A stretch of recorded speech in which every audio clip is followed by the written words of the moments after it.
be that conduit to tell parents, to tell families, to tell communities what's going on. If you are a parent, a grandparent, or great grandparent who has no students in the district, you still engage with a CPS student every single day on some level. And it is imperative that we work together collaboratively for the education of our kids. So I want to help. Thank you. And you might want to just occasionally reintroduce yourself and your name as new people are coming in. Absolutely. All right. So again, I'm Brandon Craig, run for re-election. I think there are two things that make me qualified, or there are two things that are the most that make me qualified to be re-elected to school board. First is I've worked for the last 13 and a half years in civil rights. I've worked in housing opportunities made equal for 4.5 years, and I've worked at UC in our equal opportunity office. And the thing to me is that education is a civil right. The right to educate our children, the right for our children to be able to do something more, to be able to grow more, to be able to achieve more, is a civil right that should not be denied to them for any reason.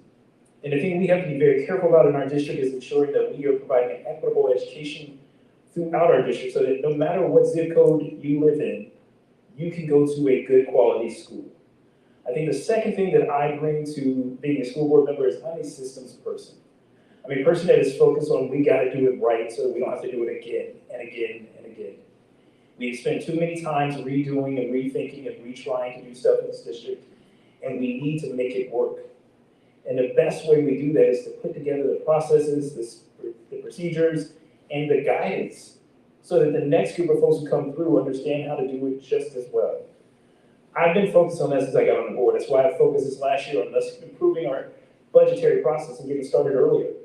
If we get our budget done on time, if we let teachers know where they can go, we open up opportunities, we can recruit the best teachers. But if we're waiting until May and July and June to get teachers, we're not going to find them. If we're giving the structure in the district to ensure that folks are able to navigate our processes so that vendors can work with our schools, that our schools can get the resources, that people can use our facilities in a reasonable fashion without having to spend hours upon hours and hours trying to do so, that's how we make the district more open. That's how we expand opportunities. That's how we do that. So those are the things that I've been focused on. Those are the things I will continue to be focused on for the next 4 years, if elected. Thank you.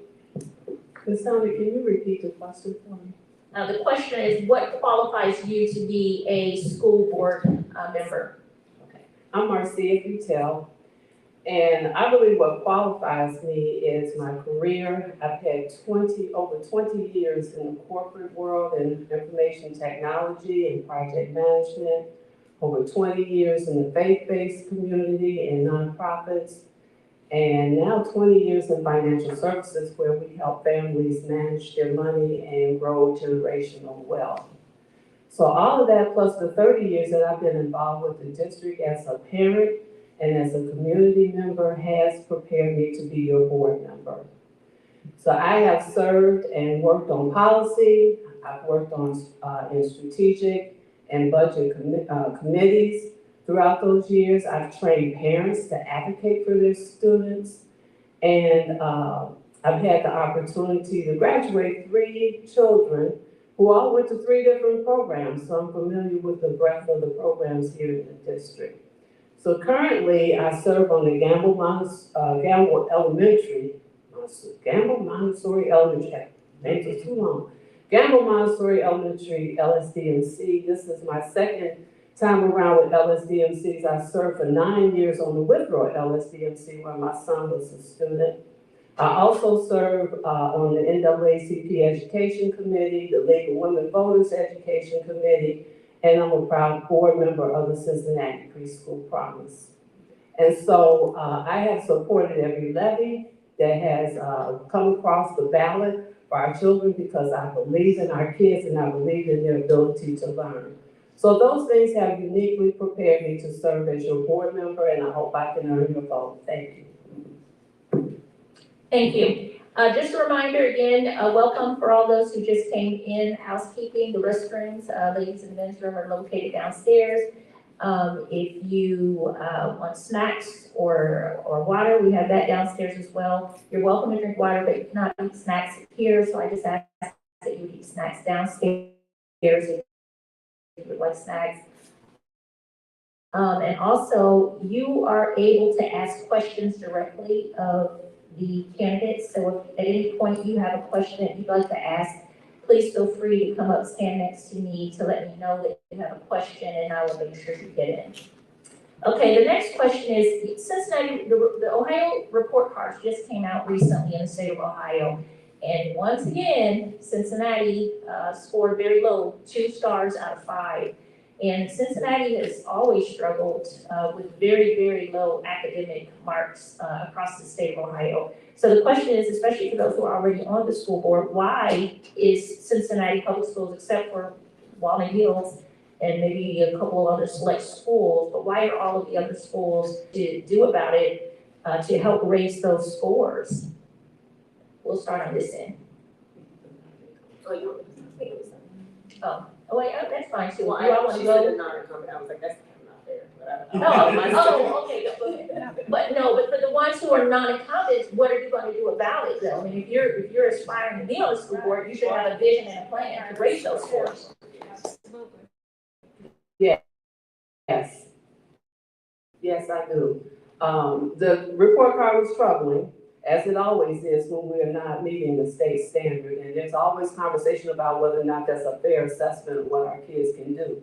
But I know, even as an educator, we all know that if you teach the children the concepts, they should be able to pass the test. So while the report card may have its issues, it still is indicative of what our kids, where they are academically.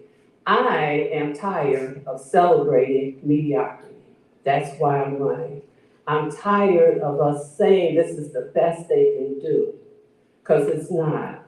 I'm tired of seeing the incremental steps that are being made, just little small percentages, when our kids can do so much better. So my focus as a board member will be rigorous work towards academic outcomes. That's number one for me. Our kids can't afford to stay in this place.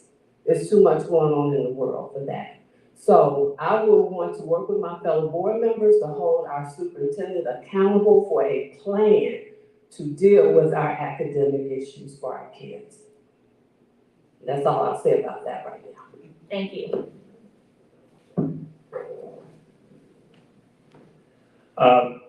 Thank you for the question. And I think there are 3 things that I believe we have to look at when we think about the report card. So the first thing is, while yes, our numbers stood at 2.5 stars instead of where it should be, which is a 3 or above,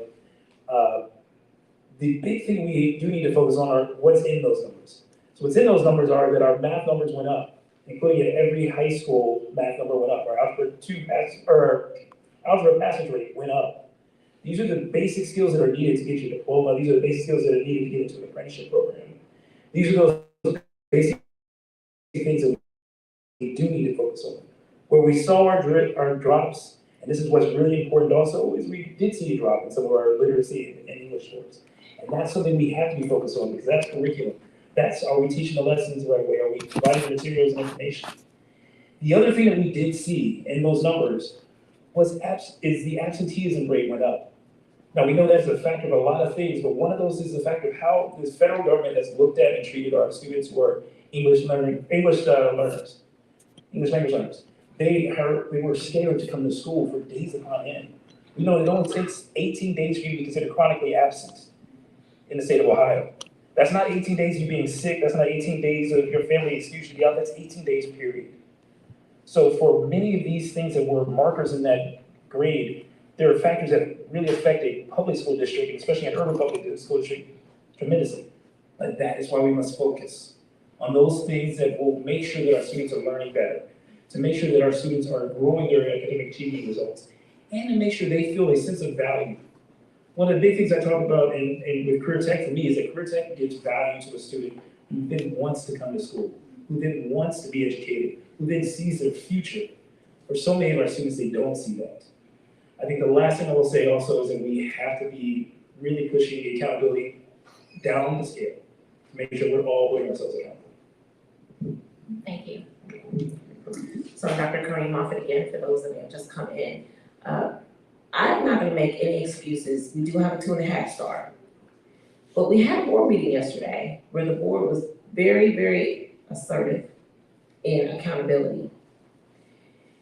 We also shared that 2.5 stars is an average of 86% graduation. So again, my focus is awareness and education to the community, because when I was younger, 86% was not an F when I was in school. But the same people that are telling you that CPS is a bad school and that CPS is an F are the same ones that are defunding education, public education in the state of Ohio. So that's super significant. But are we where we need to be? Absolutely not. Can we do better? Absolutely. And this board, as of yesterday, aggressively came out and said, we will do better. It is about accountability to the administration. It is about accountability to our staff and our teachers. It is about looking at the data. Every one of our schools, every student has the ability to do great things. And so we're gonna push that, because a 2.5 stars at an 86% graduation rate overall is not our best. But we do have a plan to get there. And there's a lot that goes into what that graduation rate is, what that overall rating is. And that's what I meant when I said it is our responsibility to connect to the community so that we teach you what that really means. Because if you see a 2.5, you're out of 5, you're thinking that that's horrible. And that number is not great. But I'm gonna leave you with this. I know some students who were considered F students and they were brilliant. So I don't always look at an F. I don't always look at the grade. There's something behind every one of our students, the numbers that they bring to the table, the grades that they get, the scores that they achieve. There is a student behind that. So give us an opportunity, we're gonna keep on working at it. Thank you. I had the privilege, when I first joined the board, to serve on the policy committee. And we put together a performance review program for the superintendent. Basically, we are in charge of supervising the superintendent, the treasurer, and internal auditor. And 60% of that performance review is related to the outcomes on the report card. First time ever that we've got a transparent performance review for the superintendent, where we're really focused on academic results being the primary focus of the school district. We are improving, slightly improving, and I think the trajectory for us to continue improving is there. The superintendent's putting together an instructional plan. We know where our weaknesses are. For example, third grade reading is a place where we really have to focus. But we've made some big improvements in career readiness. We've made some big improvements in high school math. And so the potential is there. I've been working in the community to create a program called Strive, which I think is going to get launched. I don't think the schools can do it all by themselves. I don't think we can solve the absenteeism problem by ourselves. We need help from the city, we need help from communities to help the parents, and lots of other resources to bring to bear so that the schools can be effective. So those are things that I'm working on, and I'm part of with my fellow board members, and it's just a privilege and an honor to try to make a difference. Thank you. Thank you. I'm gonna borrow your mic.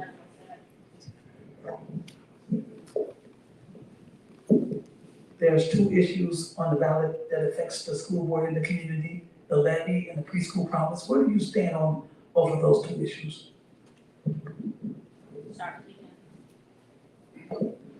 I'm very supportive of the levy. The levy is really important to the financial condition of the district. It's a $48 million levy. $15 million of that is for preschool.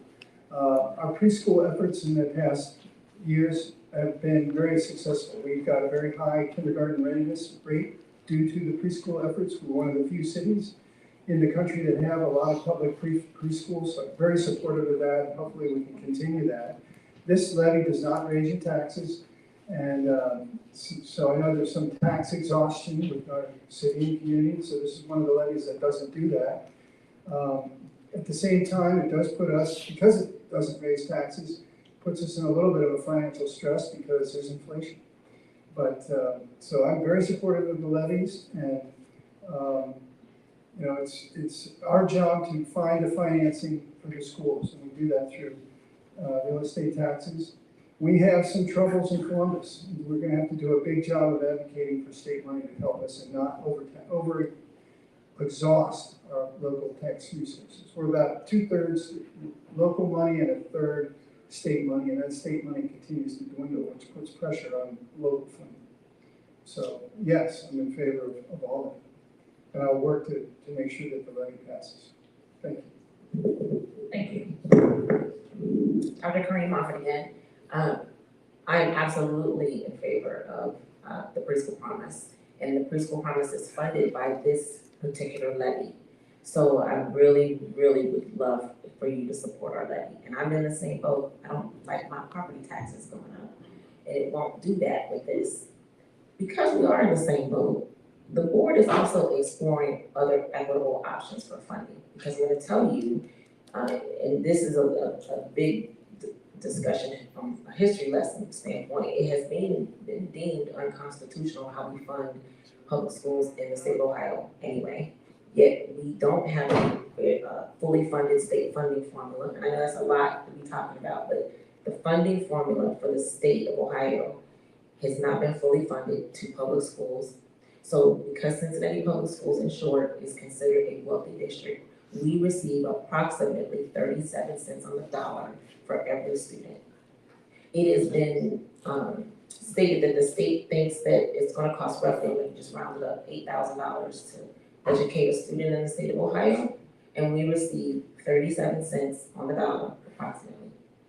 And we have to get the rest from our local tax base, according to the state. Now, that's again why we need to be coming back here, engaging with the community, so we can let you know what's going on. And it's gone down, because when some people were on the board years ago, it was like 45 cents, 41 cents, it's in the 30s. So we have to come back to the local property tax owners. And the expectation is that the local property tax owners will continue to fund it, not from us, but from the state. It's not fair.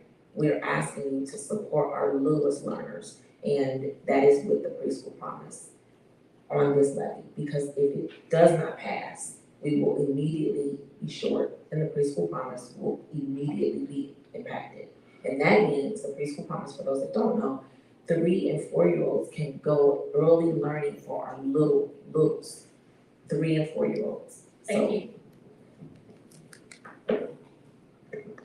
Again, Brandon Craig, current board member on re-election. I appreciate the question. You know, the levy is something, it's not just an option, it's a mandate that we pass this levy.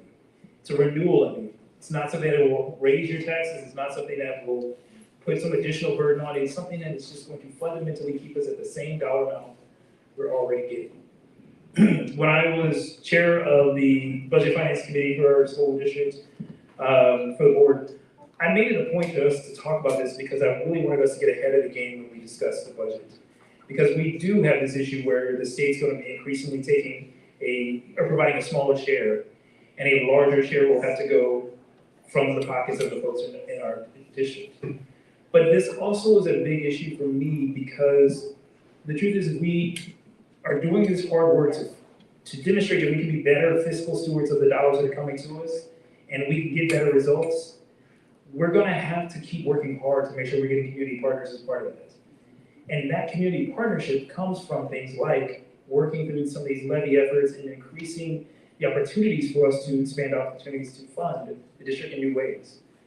The other part for me on this, and we talk about this being the levy that also contains the $15 million for preschool promise, but it contains $33 million for operational funds. That means we don't pass this levy, that means $33 million we're cutting from the budget right off the top. That is a large amount of money, and it's not going to be replaced by any simple thing. That means people, that means jobs, that means schools closed. That means a real big hurt for the folks who least can afford it, and that's our students. So passing this levy for me is not optional, it's what we have to do. Thank you. Marcia Futel, and I'm asking for your vote. I appreciate Mr. Craig's clarification of the levy. It's a $48 million levy, $15 million for preschool, $33 million for K through 12 education in Cincinnati Public Schools. So that's a significant hit. And a couple of points I'd like to make. First of all, I personally was out here campaigning in 2016 when this was new money. This $48 million was new money that we asked the voters for, and you graciously did that for our kids. And so I'm a big proponent of preschool. I have supported every levy since I've lived here in Cincinnati because I believe in our kids, and we have to have money. That's just that's just a fact. So now, in terms of what's going on at the state, absolutely right. We're under attack at the state, which I will implore you that your vote matters. When we don't vote in these state elections, we get these people in Columbus that are stripping away dollars.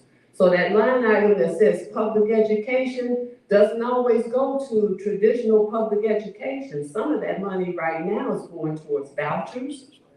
And then there's a bill on the floor that wants to put $51 million in an account for people who go to private schools to start funding their kids' future education.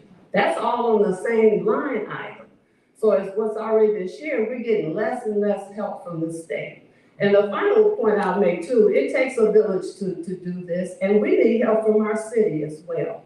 There's opportunities for us to work together as two units come together as one to look for ways for us to support our kids' education and their lives here in the city, because these kids belong to the city of Cincinnati.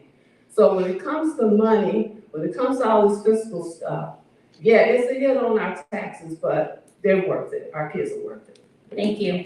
I believe we have another question from the audience.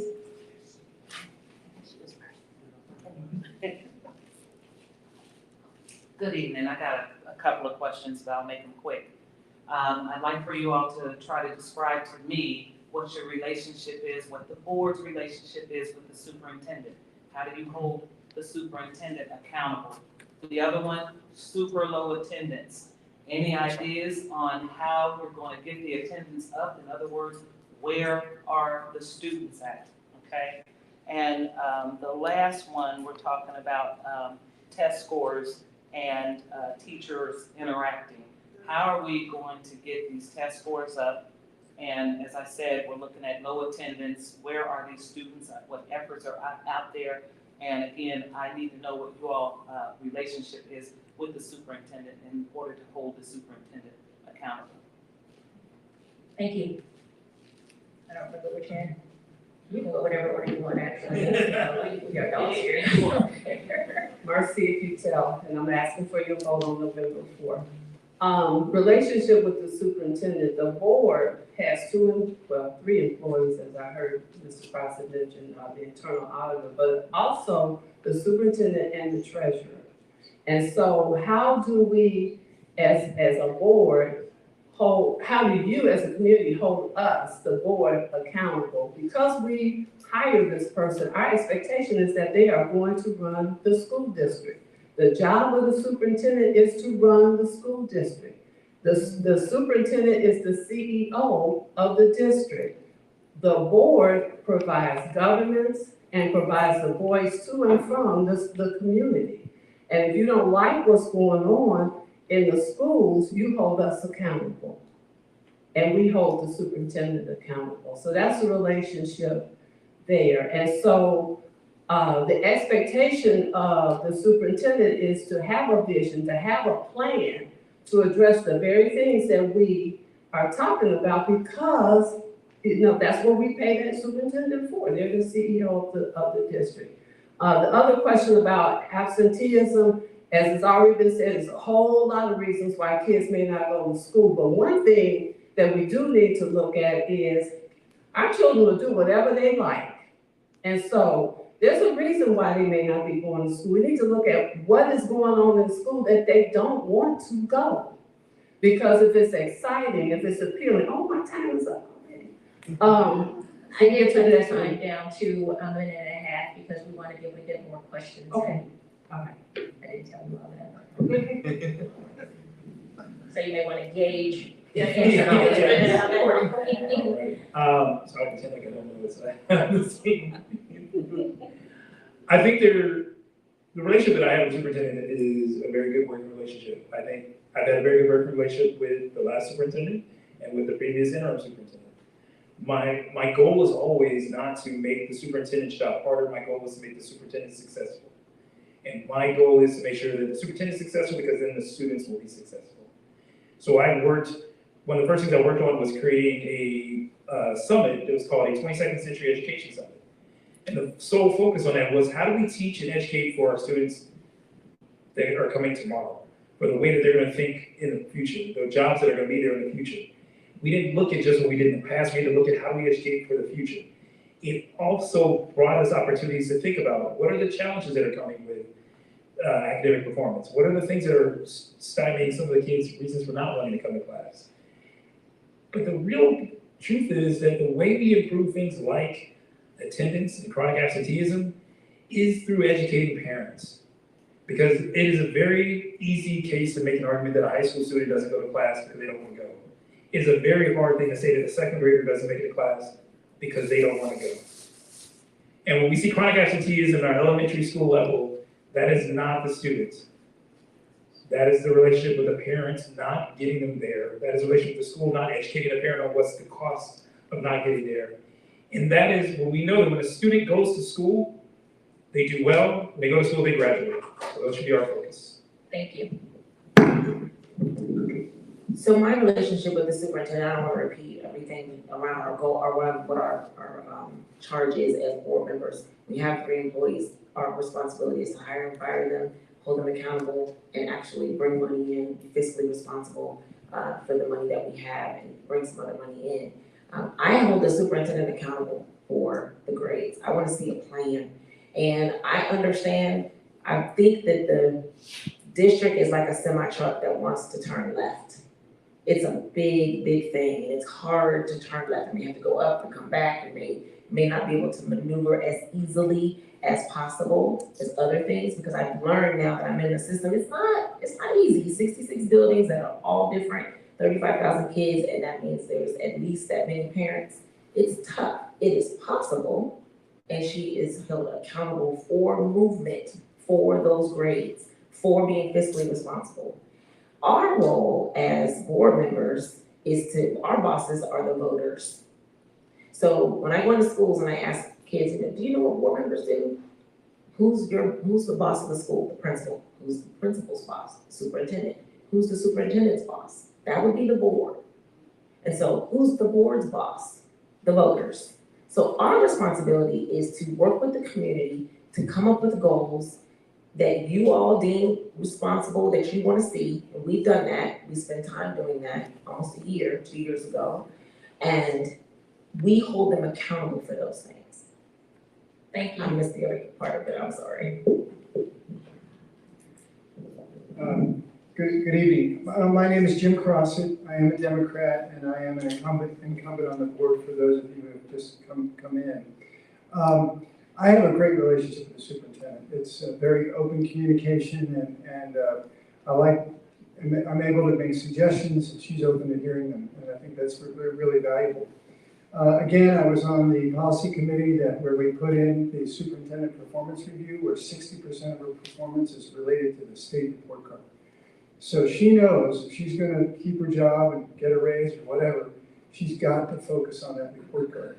She's coming up with an instructional plan for the new school year that we'll all be very interested in seeing and hearing about. So that's a way to hold her accountable to student outcomes. Very important process. I think on the absenteeism, it's going to take more than just, it's not on the student, it's on the families and on the parents. In our high schools, we have social workers who only focus on kids who have chronic absenteeism. They will drive to the student's home, they will have a meeting with the parents. So that's one thing that we have in place that we need to continue to try to get these kids to school with those kinds of efforts beyond the classroom.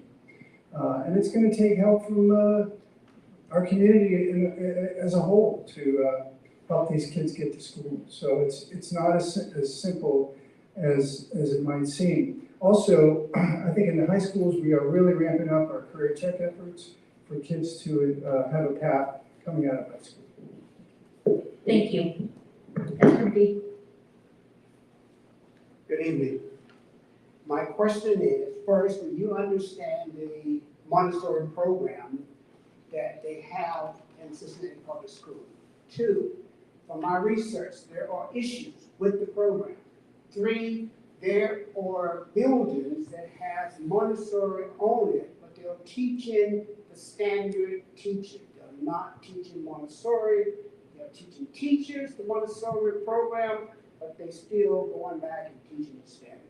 Do you know of that, and what would you do to change it? Anyone can go. Sure. Again, Jim Crossett, school board member. My father was a CPS administrator and started the first Montessori public school in North America back in the 70s. So I grew up with Nancy Rambush on my screen porch teaching my dad all about Montessori education. I think that most of our Montessori schools are successful, and it is a plus for our district to have such an extensive Montessori network.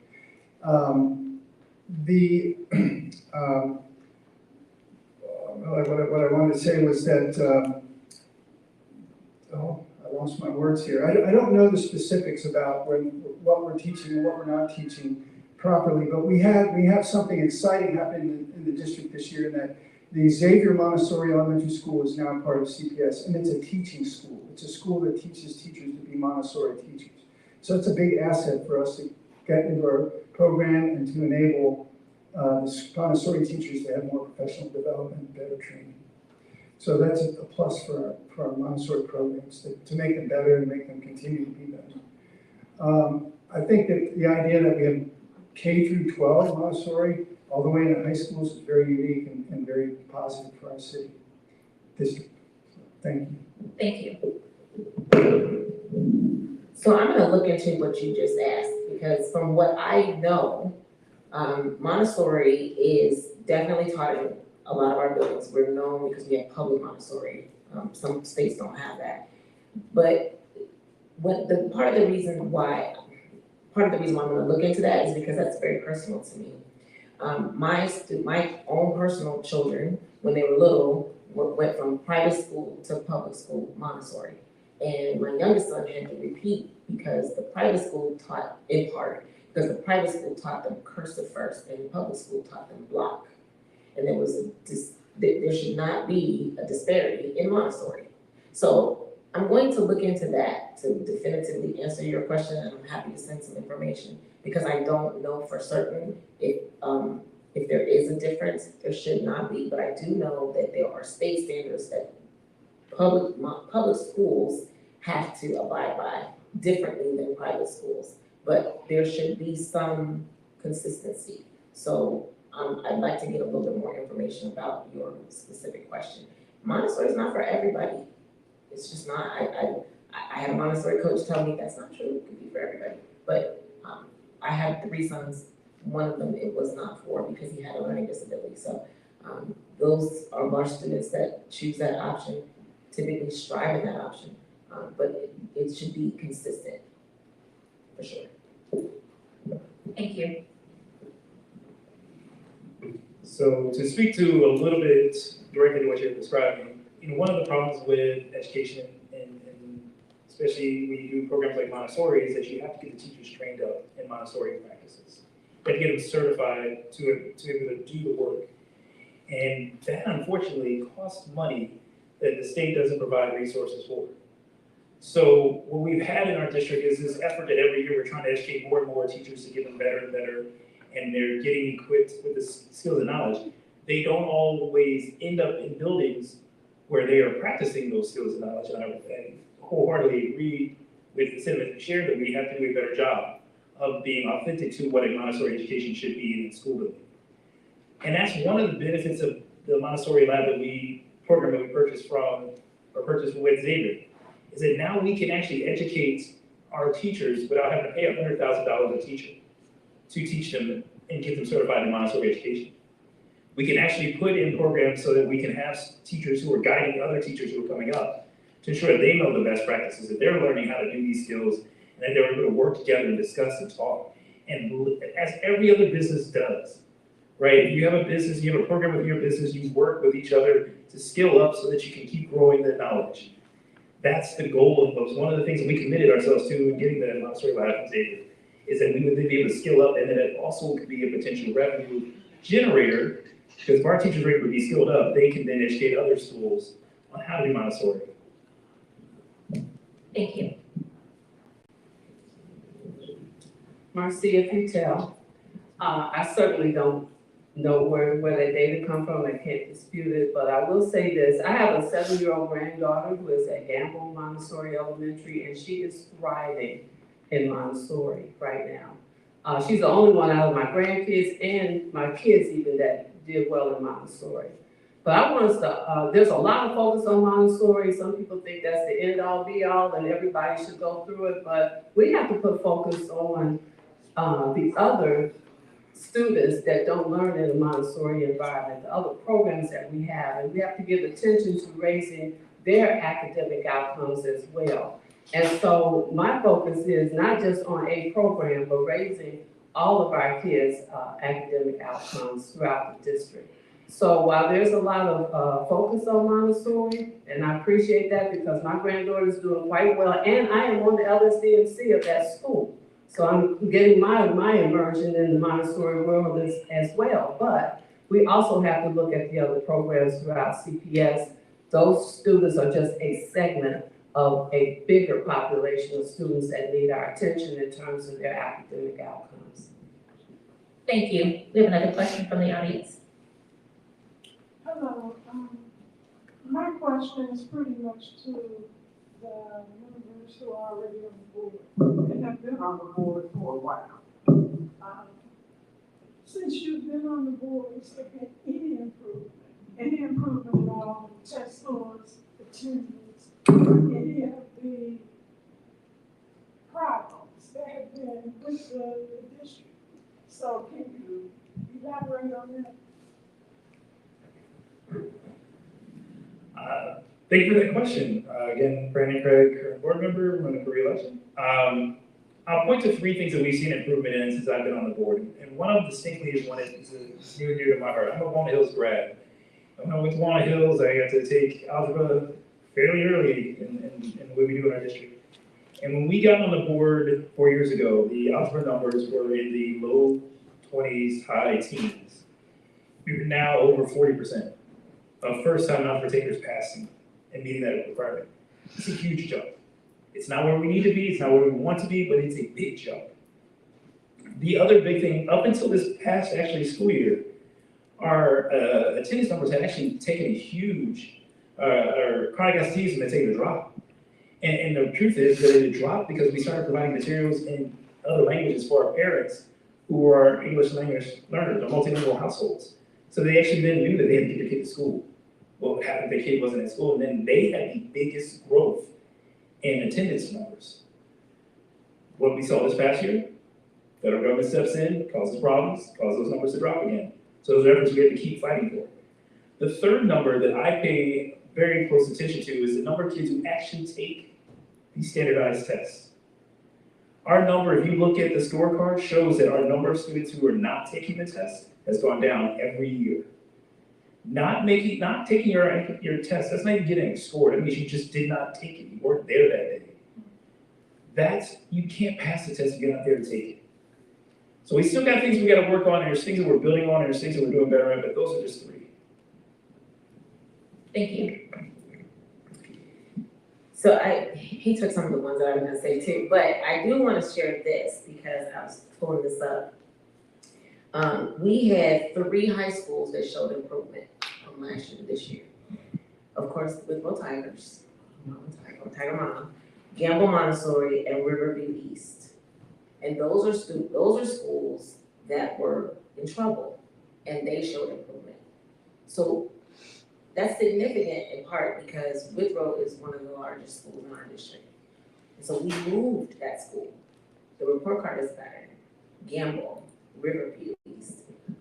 Some things that have really, I think are good things We opened up Sailor Park High School. It started in their first class because there was a need there. We were losing students on that side of town after the 8th grade. So we opened up some new schools. Some of the things that we've done aren't necessarily report cardable, but we have wraparound services for students because the students that we have in our buildings right now are different than even 5 years ago. The families are different. We have a huge homeless population of students. So we got some things that deal with the wraparound of the family so that we can get them in our buildings, so that we can get students fed and clothed and sheltered. So those are some things that we started this year as well that are new. And from the academic standpoint, the things that my colleagues shared, and then also those 3 high schools showed improvement. Now, I also think that this is gonna seem kind of weird, but another improvement is that this particular year, our board is working a little bit more cohesively than we had in the past. If you watched the board meeting in the past, it was a little comedic in that it was contentious. To be completely honest with you and transparent, we weren't all on the same page. And that just rolls downhill to our schools, to our staff, to the students. Now the board meetings are lighter. We're all unified in the accountability of the administration and working towards improvement. Thank you. Yeah, I've just been on the board a year. I was appointed to fill a vacancy. But I think we've had a couple big successes in this past year. One of them is career readiness, is double-digit increase. We've also, as Board Member Craig said, had some big jumps in high school math, which is so important. So we have areas and pockets where we're making a big improvement. I think of the total schools, the 66 buildings we have, the majority of those schools were maintained their star rating, and we have maybe about 19 that improved and about 18 that went down. So we have pockets of things of improvement, and we have pockets of places where we need to continue to look and stress and continue to improve. I think we're positioned really well to be the best urban district in the Midwest. That's my goal. We have the highest achievement scores. In the report card, there's gap closing and progress, but the #1 score is achievement. We have the highest achievement score of any of the urban 8 districts in Ohio, and have for the last couple of years. So that's really what counts, in my opinion, is are our kids learning? And that's a really good measure of what's happening there. So those are my answers about where I think we are in terms of improving and where we have some improvements to make. Thank you. Oh, you can answer it in your close. I'm gonna ask one last 2 questions. We started a little late, so we'll give you all of that extra minutes, but the question is, it's kind of twofold. Well, I'm gonna make it twofold. Some of you mentioned the school superintendent earlier, and we've had a pretty high turnover rate of superintendents in Cincinnati Public School for whatever reason. It seems like you hire somebody from the outside, and next thing you know, everybody's not happy, and you're firing the superintendent. Do you think that that's contributing to the problems that we're having with increasing the just overall rating of Cincinnati Public Schools, because we can't seem to ever really settle on a superintendent? Are we micromanaging the superintendent or not allowing them the flexibility that they need to do their job? And the other thing is, how do you think that, and I saw this as a judge, as a juvenile judge in particular, is that there's a direct correlation between children that are failing in school and that end up in the juvenile court system. There's a direct correlation. So if they're not learning to read or write or do arithmetic by 4th grade, they're most likely going to end up in the delinquency court. So what are you doing? And I also noted over the years with Cincinnati Public Schools is they had a tendency, I don't know if it was because the resource officers were in the school, that the children were continually ending up in the juvenile court for whether it was assault or something, whatever was going on. And so what are your views on this, on the school to prison pipeline and how it's being impacted by the Cincinnati Public School and feeding into the Hamilton County juvenile court system? And then are we micromanaging, or what can we do differently to make our superintendents succeed? Thank you very much. Yeah, when I got on the early in my tenure, when I got on the board, our current superintendent got a contract to go for 2 years, and or 2.5 years. And I think that was really important because it gave our district some stability at the top. And our current superintendent, Shauna Murphy, I think that she's excellent. She's very calm, she's hard to ruffle her feathers. And the feedback that I get from teachers and principals now is that she's accessible, she's a problem solver, and a teacher can pick up the phone and call her and say, I got a problem, how to help me. I think that kind of a culture where the communication is open, where the communication is safe, and there's collaboration is huge as it trickles down. So I think our current situation is good. We've got a good superintendent, and we've got some stability at the top of that, which I think is very important in the long run. What was the second part? It has to do with the school to prison pipeline Oh my. and how you're feeding it. I don't have a lot of information on that, but certainly we have to, the early years, that 3rd grade reading level and the 4th grade are so important, and we can stand to improve a lot in that area, and it should be a big area of focus for us in the next year to prevent the pipeline. So I totally support anything we can do to mitigate that. Thank you. So I'm trying to remember everything, I got my mind was on. So yes, I believe that students who cannot read proficient or are not proficient, especially on that 3rd grade reading test, directly impacts the school to prison pipeline. There's data on that. I think that is a fact. We are working collaboratively and have been for a few years with I can't think of her name, but one of the judges around making sure that there are things in place that we can do to offset the ones that are past that 3rd grade and the high school level. And what can we do preventatively to, what programming can we put in place? What preventative measures can we put in place for the elementary students? So we are working on that. We do have plans for increased programming. Funding is an issue. I'm just being very transparent. The juvenile court does have some money, but it is a concern. I've been to graduations. I do the 2020 graduations of students every year. I've done it for the past 3 years. And it will break your heart. It will absolutely break your heart, because if you don't think that it is a correlation, then you just need to pay attention. You asked another question. The superintendent. I think the high turnover of a superintendent does impact it. I would be remiss if I didn't say that it does.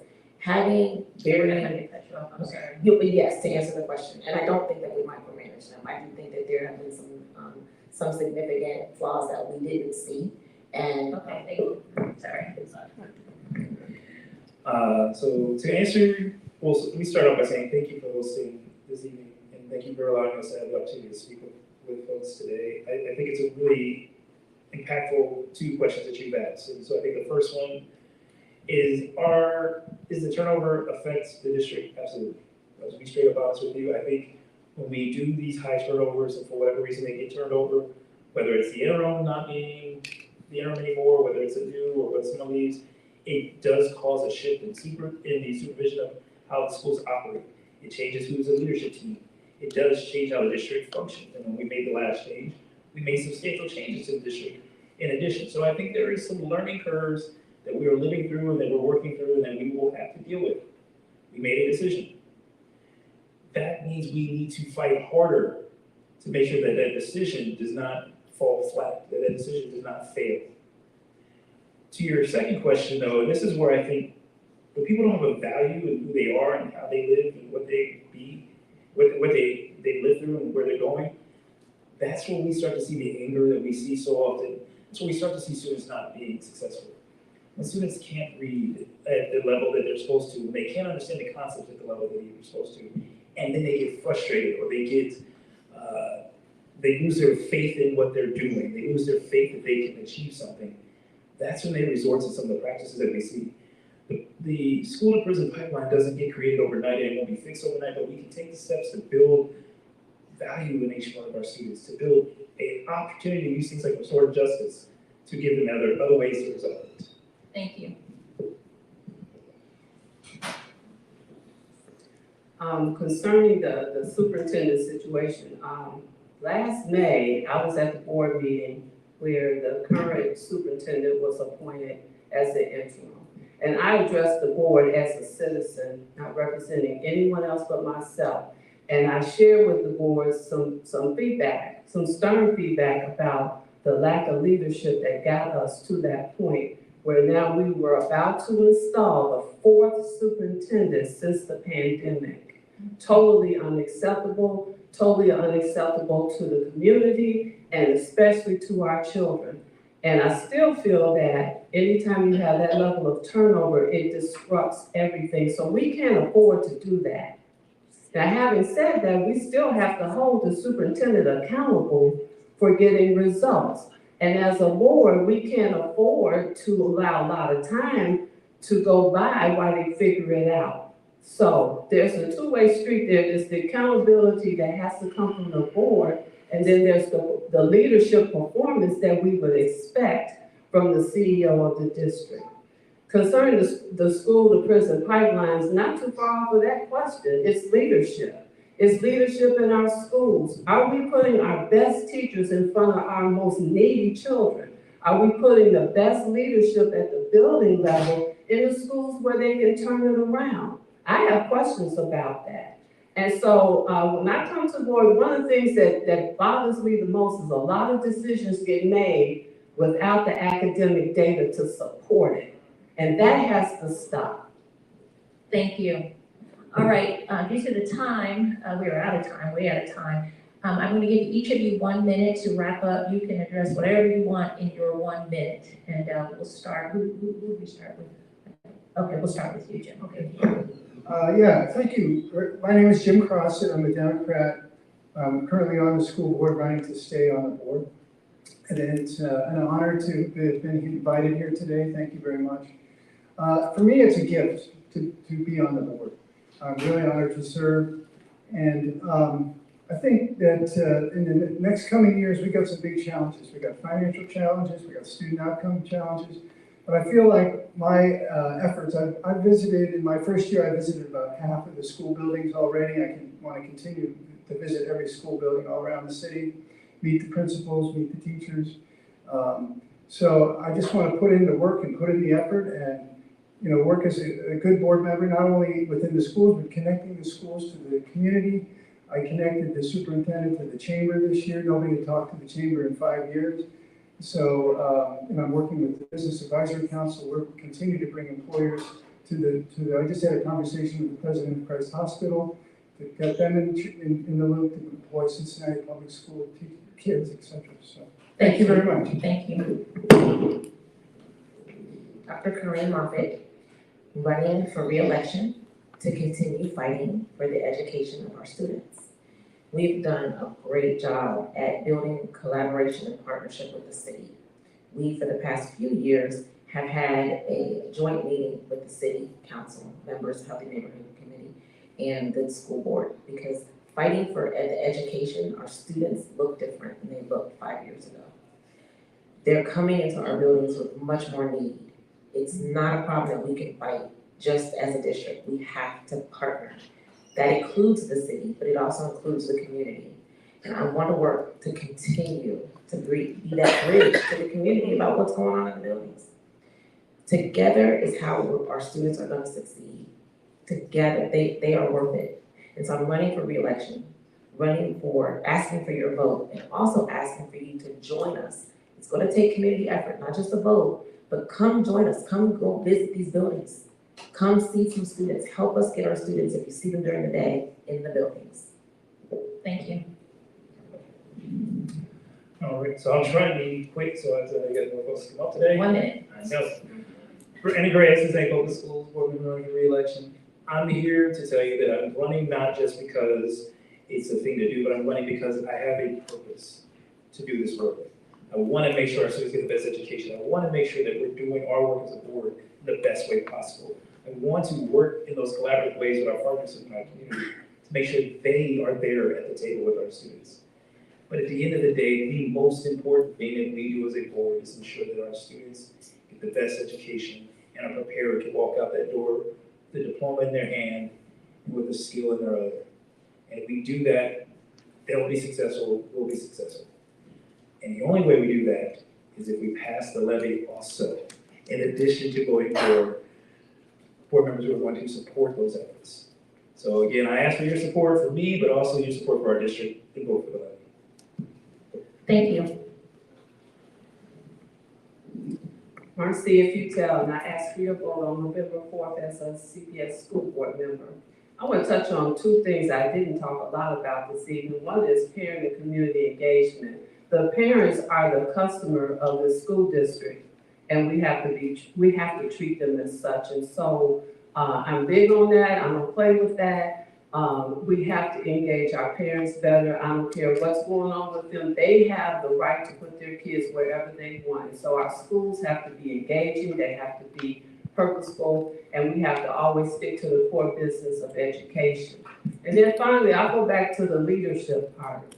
Leadership is big for me, and it's not about a title, it's not about a degree, it's about your influence to make a difference. And when we're talking about leadership in education, we're talking about making a difference in these kids' lives. Do we have people in these buildings, in the classroom that are influencing our kids to learn? Do they have the skills to do that, to influence them to be better, for them to fulfill their purpose? Do we inspire them? And so leadership is huge. Leadership has to be on the table. Thank you. Thank you. Can we give a hand to our school board candidates, Thank you very much. I'm going to ask that you exit stage right here, and we're going to, pardon me? Oh, if you drink out of your water, take your water. If you didn't, you can leave it. And if you want to take it, you can take it and we'll replace it for the next person as well. Now we're going to invite our city of Cincinnati. Now, for those of you who might recall, we had a candidates forum a month ago, and we did just the incumbent city council, incumbent, non-incumbent candidates a month ago. That's why tonight we're doing the incumbents. They may not be aware of that, but for those, we're expecting Councilwoman Anna Albee, Councilman Scotty Johnson, Councilwoman Leva Owens, and Vice Mayor Judicial. Could you give them a hand? And also as a reminder, there are snacks downstairs. You're welcome to eat the snacks downstairs. Only limit your water intake to the sanctuary, please, and snacks downstairs. And also, don't forget to stop by the National Council of Negro Women table, is also downstairs as well. And this is being broadcast live on, it's on Facebook and on StreamYard. It's on the Coalition for Just Hamlin County. It's also the Western Hills Brethren Christ Church website as well, and it'll remain there. Now, all of the incumbent council persons were invited to participate. So please take note of who's here and who is not here. We invited all 8, because one is not running for re-election. So we invited all of the council people that are currently on council, all the incumbents, and the only ones that are here this evening are Vice Mayor Kearney, Councilwoman Leva Owens, Councilman Scotty Johnson, and Councilwoman Anna Albee. And we do take note of that. We take it very seriously. All right. Good evening. Good evening. Thank you for joining us. I apologize. We started just a few minutes late, so we went a little over here. And so we're going to start by allowing each of you 1 minute to introduce yourselves. You can say whatever you want in your introduction. And then we'll start with the question and answers, and you'll have 1.5 minutes to answer each question. And also members of the public are also allowed to address and ask questions as well. So we'll start with the Vice Mayor on this side. Thank you. Judge Hunter, thank you so much, and Pastor Hunter, thank you so much for having us here. And all of you, thank you for being here. We really appreciate it. We're here working for you. So I'm Jan Michelle Lemon Kearney. I was appointed to council in 2020. I ran in 21 and 23 and was appointed vice mayor. I take that job really seriously. I grew up in Avondale. I'm a proud product of Cincinnati Public Schools. I went to Dartmouth College, and part of the time I spent at HBCU, my dad's alma mater, Talladega. I went to, I got a master's degree from Harvard, and then I went to Harvard Law School, came back to Cincinnati, practiced law, and then met a guy, Eric Kearney, who I later married, and he wanted to buy newspapers, so we bought an African-American newspaper that had been around since 1955, the Cincinnati Herald. And so my life for the past few decades has been as a business owner, trying to keep a business afloat. And so I know a lot about the struggles, and I'm sure we'll have time to actually talk about that later, but I'm honored to serve, and really just so honored that you're here tonight to meet us and listen to us and hear our ideas, and we'd love to hear yours as well. Thank you. All right, good evening. Thank you for having me. I'm Mika Owens. I was born and raised in Avondale, grew up in a household or a hardworking family. I also raised my son in Avondale. I have participated in the community by way of being a young person, walking up the street to the rec center and taking martial arts classes, and being aligned with this man here who created the Miss Black Teen Cincinnati pageant. So the way we put our arms around young people matter.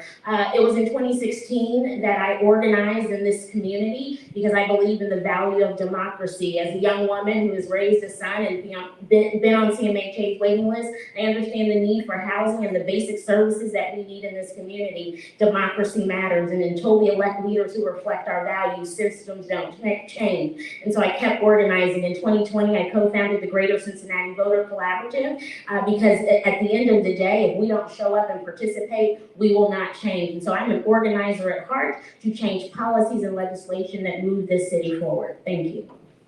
Thank you.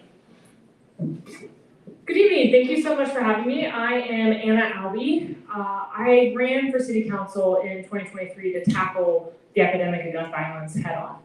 And I feel that burden tonight more than ever because I just came from an event. It was the National Day of Remembrance for Murder Victims. And it was organized by our Victim Assistance Liaison Unit. And families who have lost loved ones to gun violence were out this evening saying to the world, never forgotten.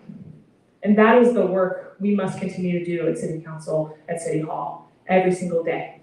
And for me, when we talk about community safety and what it takes to build strong communities, it comes back to making sure everyone is paid enough to afford a roof over their head, fresh food on the table, and access to health care. And what we are doing as a council to invest in our next generation by supporting grassroots youth programs.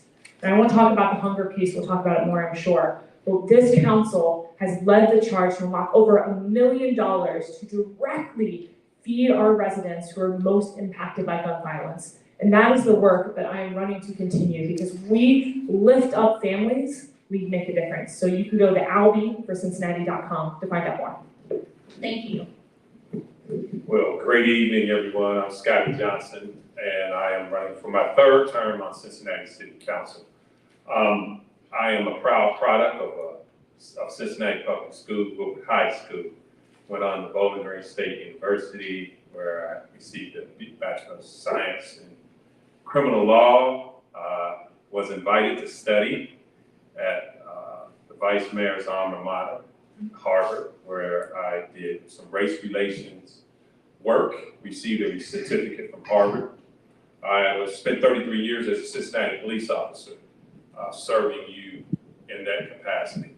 To just get to the meat and bones of this, you deserve the best. You have a voice and you possess the power. I'm not afraid to talk about the fact that the citizens are who we serve as council people. Because we've graced to sit on that dais, we don't know it all. But I entrust you to inform me as to what you need. I'm one that continuously shows up for you. I did it 33 years as a Cincinnati police officer, and I will continue to do that as an elected official. Thank you.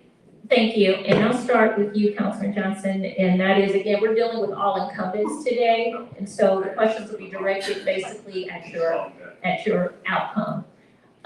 What initiatives have you personally, and you'll have 1.5 minutes to respond, what initiatives have you personally introduced during this past term, and what was the outcome of those initiatives? As a result of the sale of the railroad, I am myself and the vice mayor. We are the authors of the Office of Opportunity.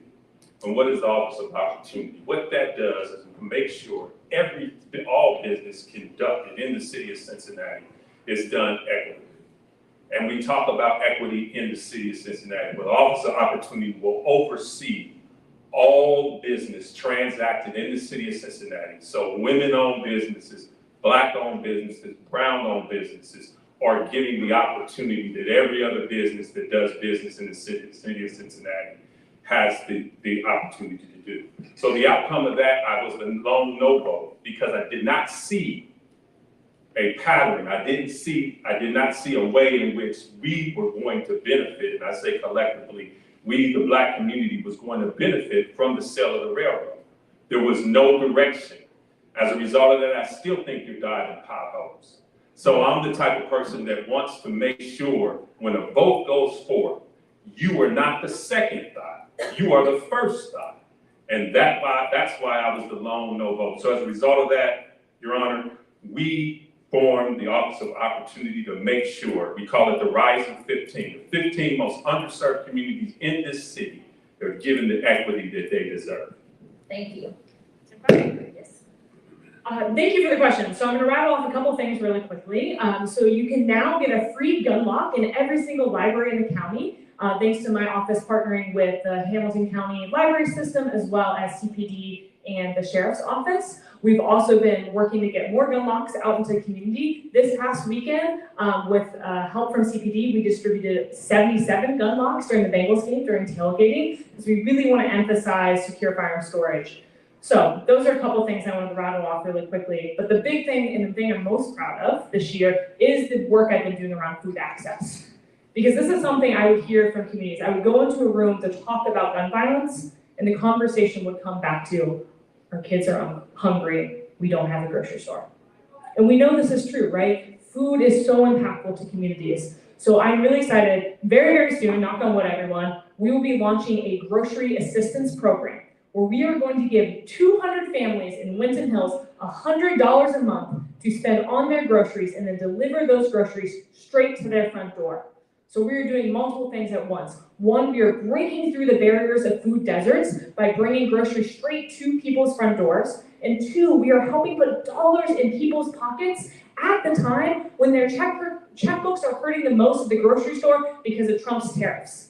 So we, as this council, have the forethought to think ahead to say, this is what our community needs. Because frankly, 21.5% of Cincinnati is struggling with chronic hunger. That's 1 in 5 kids. And we're tackling that head on. Thank you.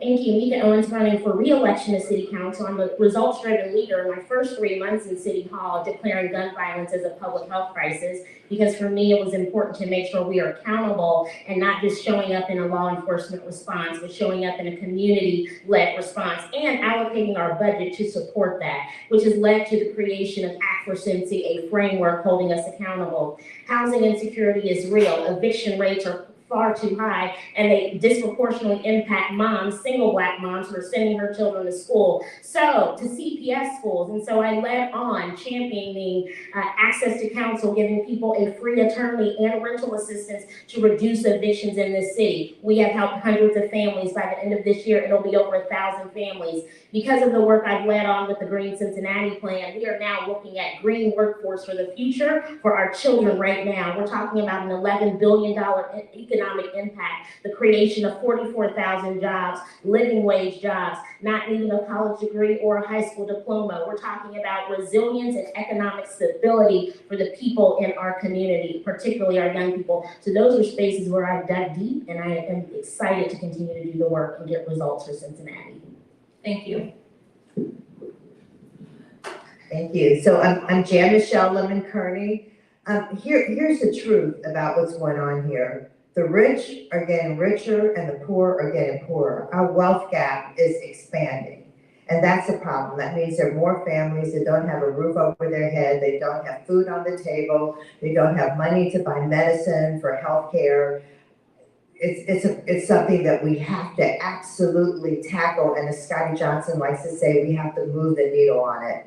And so several things. Let's start with economic opportunity. We have got to get people in training and jobs. We have to open up that clubhouse so that a lot of Black folks and women have more chance with all these infrastructure projects that we have. You go and you look and you see who's working on these big projects, and it's not us. And we have to get more of us in that. So we brought a program here called Building Futures. We worked with the NAACP and the building trades, the Urban League, to train people to a 12-week pre-apprenticeship program. Went to the graduation last night. These are folks who said they really didn't have any hope before. They didn't have any hope of a bright future, but now they're going to get good union-paying jobs. We need jobs for our youth. I mean, everybody talks about CCY. CCY used to exist. We had jobs for youth. We had mentorships. We really cared about our youth. We weren't just monitoring them. We were giving them a bright future. We've got to get back to get more jobs for our youth, after-school jobs, year-round jobs.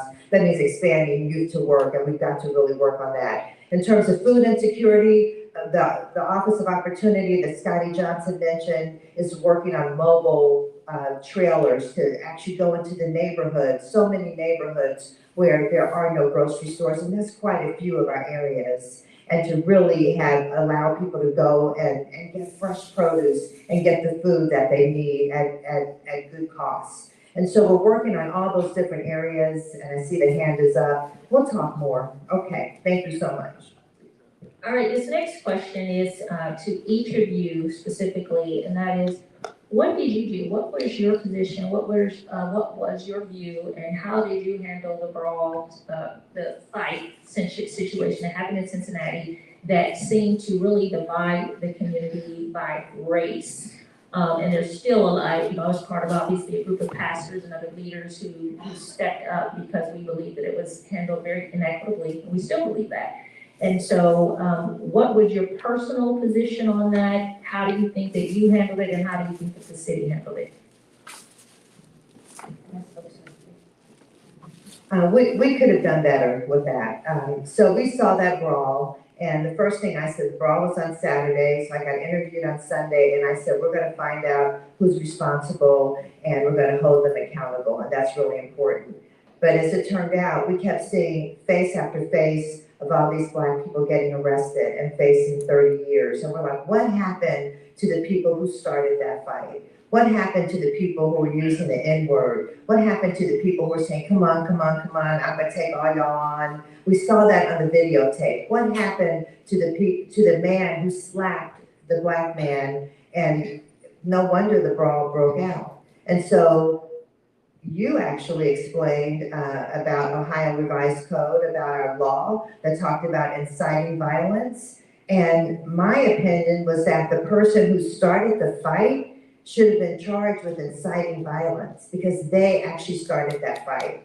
And so what happened was really unfair. There was no justice there. And we don't know what the end result is going to be. But the person who started the fight, if convicted, will be facing about 30 days or less, where the other people who reacted to it will be facing about 30 years. That is really a reflection of our justice system. You know, Black people always face longer sentences and harsher sentences. And so that's something we really have to work on. I appreciate your explanation for that. We didn't handle it well. Everybody should have been investigated, and charges should have been brought with everybody together. And so I think it showed the community, really a gap in the justice system. And I think the city realizes we did not handle that well. Thank you. So what I want to say is, what's important right now about this moment is that the threat of MAGA is real. This was an over-racialized, over-politicized fight. I hate calling it a brawl. It was a fight that has happened across millennia, and people jumped on it. So I want to say right now, that's what divided the community. And so if we are not aware of what is happening right now, that's why we need to listen up. That is why supporting a slate of Democrats is important. And so therefore, yes, we responded. The law part, there we go. But what's important is that we keep engaging in the community in terms of how we define safety. I brought together small businesses, downtown, Black-owned businesses to say, hey, tell me about what's going on. You have some businesses that say, you know what, that person that was involved is someone that I don't even want in my establishment. So we've got to take a 360 look at what safety looks like for this community.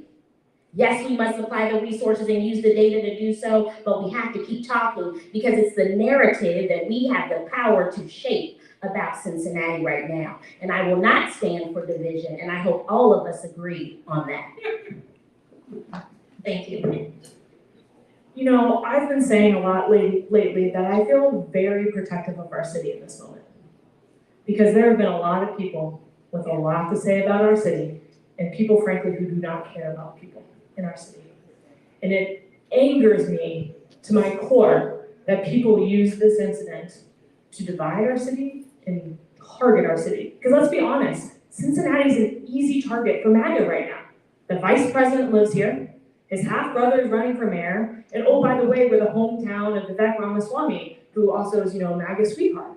So yeah, they're going after us. And they're gonna do everything they can to paint our city in a negative light. And I'm mad about it. I feel protective because I love this city. And when I go to every neighborhood across our city, there's so many people working so hard to do amazing work, to serve our youth and make everyone's life better. And that's the Cincinnati I believe in. So yes, we could have handled this better and had a better response. But at the end of the day, this is about who cares about our city. And I'm gonna tell you right now, the four of us in this city council care. And we are working hard every day in City Hall to serve our residents, to make it safer for everyone, to provide food on the table, access to healthcare, roofs over people's heads, and keeping people in their homes, providing youth programming. And that is what you should expect from your city council. And we are doing that work, no matter what the talking heads and MAGA TV are saying. Thank you. Thank you. First of all, as a trained investigator, I was an investigator with Cincinnati Police for 13 years. As an investigator, we blew it as a city, to be quite frank, we blew it. We allowed outsiders to control the narrative. What did Scotty Johnson do? Scotty Johnson showed up with the community. Here's the biggest thing. We got a segment of our community that stood and saw before their very eyes the disparity in a fight. And the community called for leaders to come stand with them.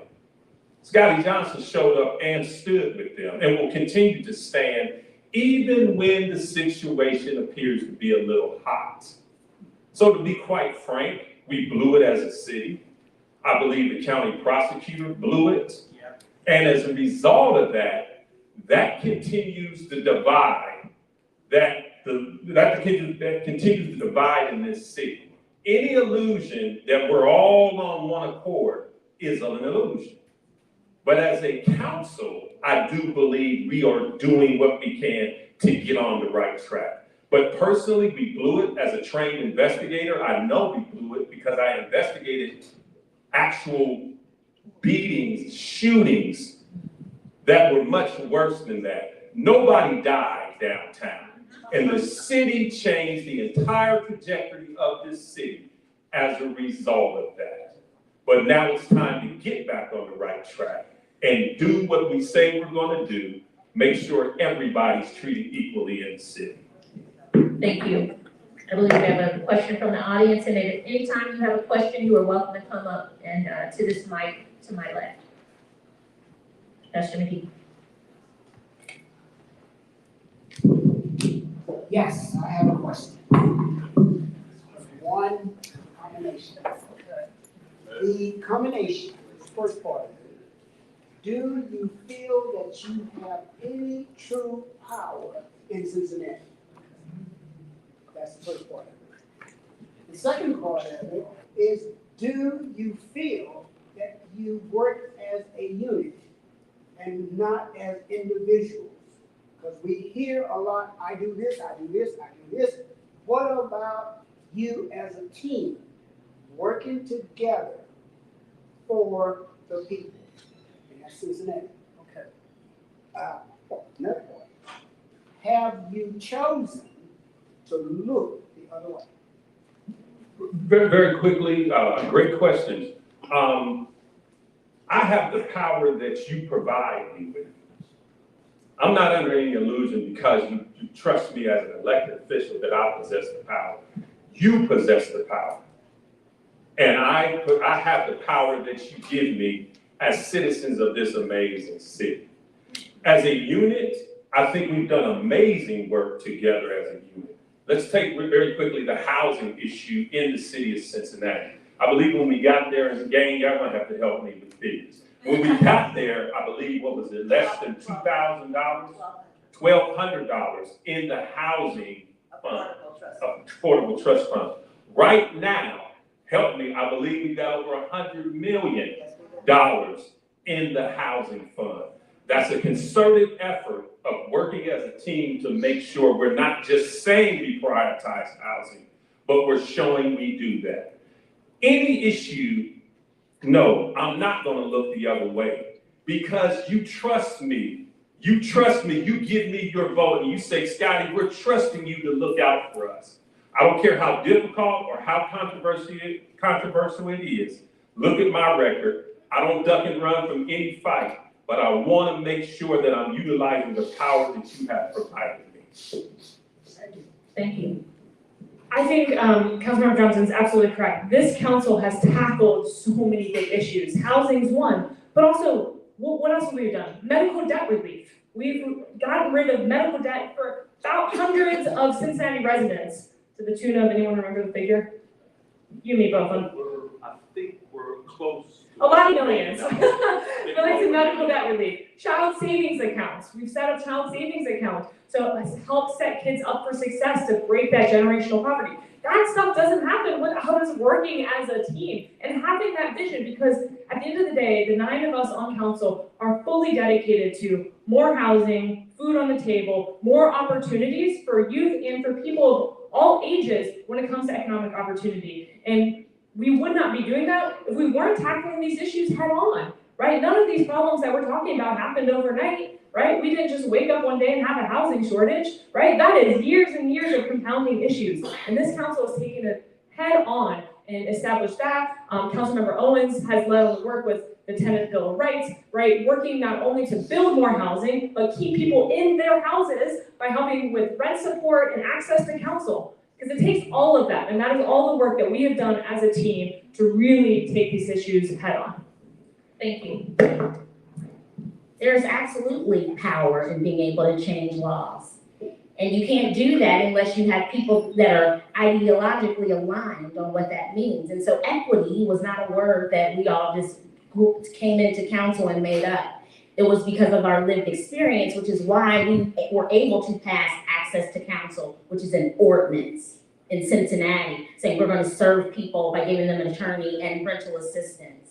It is why we've been able to create an agenda around equity within baby bonds, and yes, passing access to council and talking about how we build our future generation here. It is why, even though we didn't all agree, but it is why we now have railroad dollars to invest in infrastructure in our community through our Cincy On Track plan, which is going to say, hey, we're going to invest in communities that have not received the investment that they deserve. And guess what? We're going to be rooted in data to be able to do that. We are a council who has showed up. We don't always agree, but we respect each other and we do it civilly. And if we want to continue to move this city forward, it is a council who has progressive values that are going to do that. Thank you.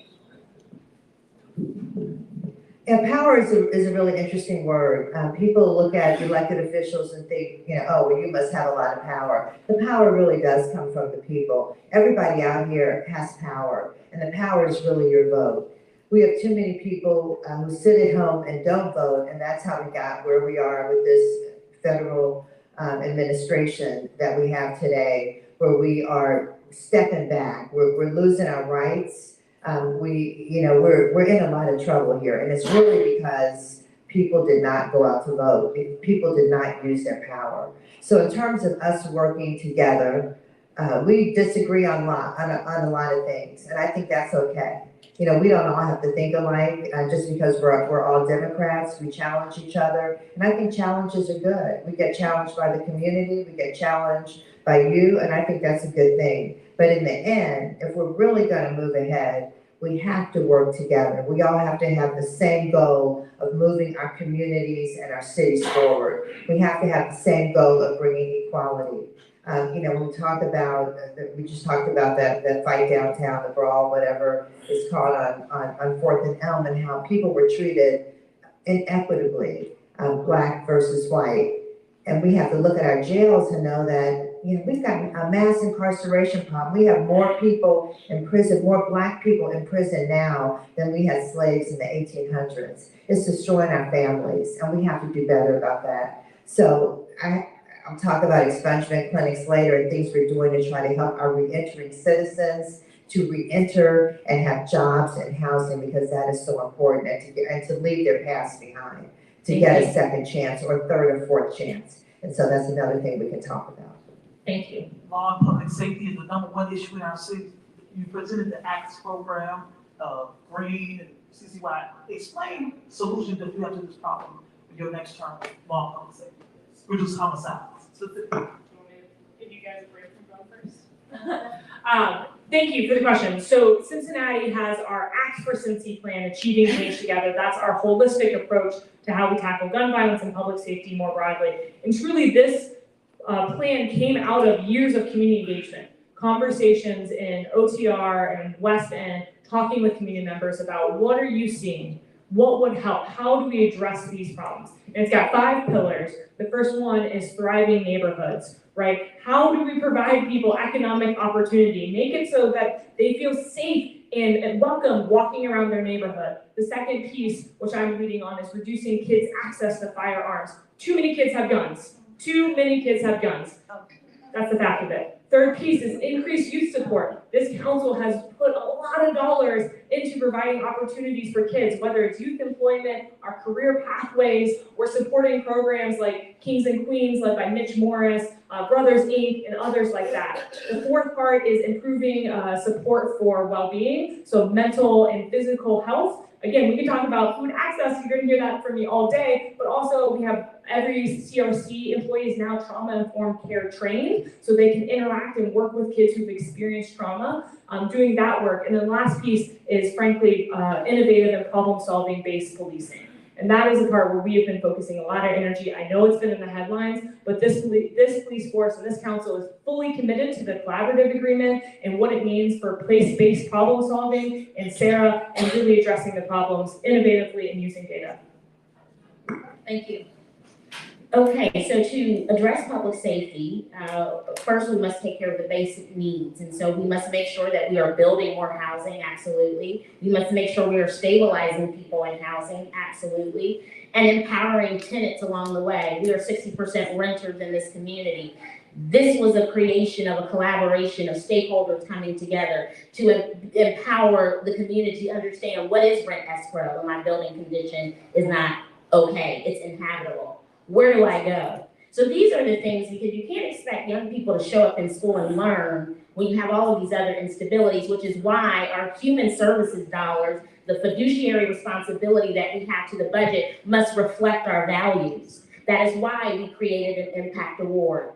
That is why we now are on our second impact award to address food insecurity. But as we move forward, it's our young people that need money in their pocket. So we have to create pipelines of workforce development in order to improve public safety. It is also about the aspirational approach in this community, the conversation that we must have. We tend to show up after the fact, but now let's all be on the same page about the outcomes that we want to see for our young people. And that is what I am interested in leading in my next term in city council, and I am committed to working with the business community to get it done.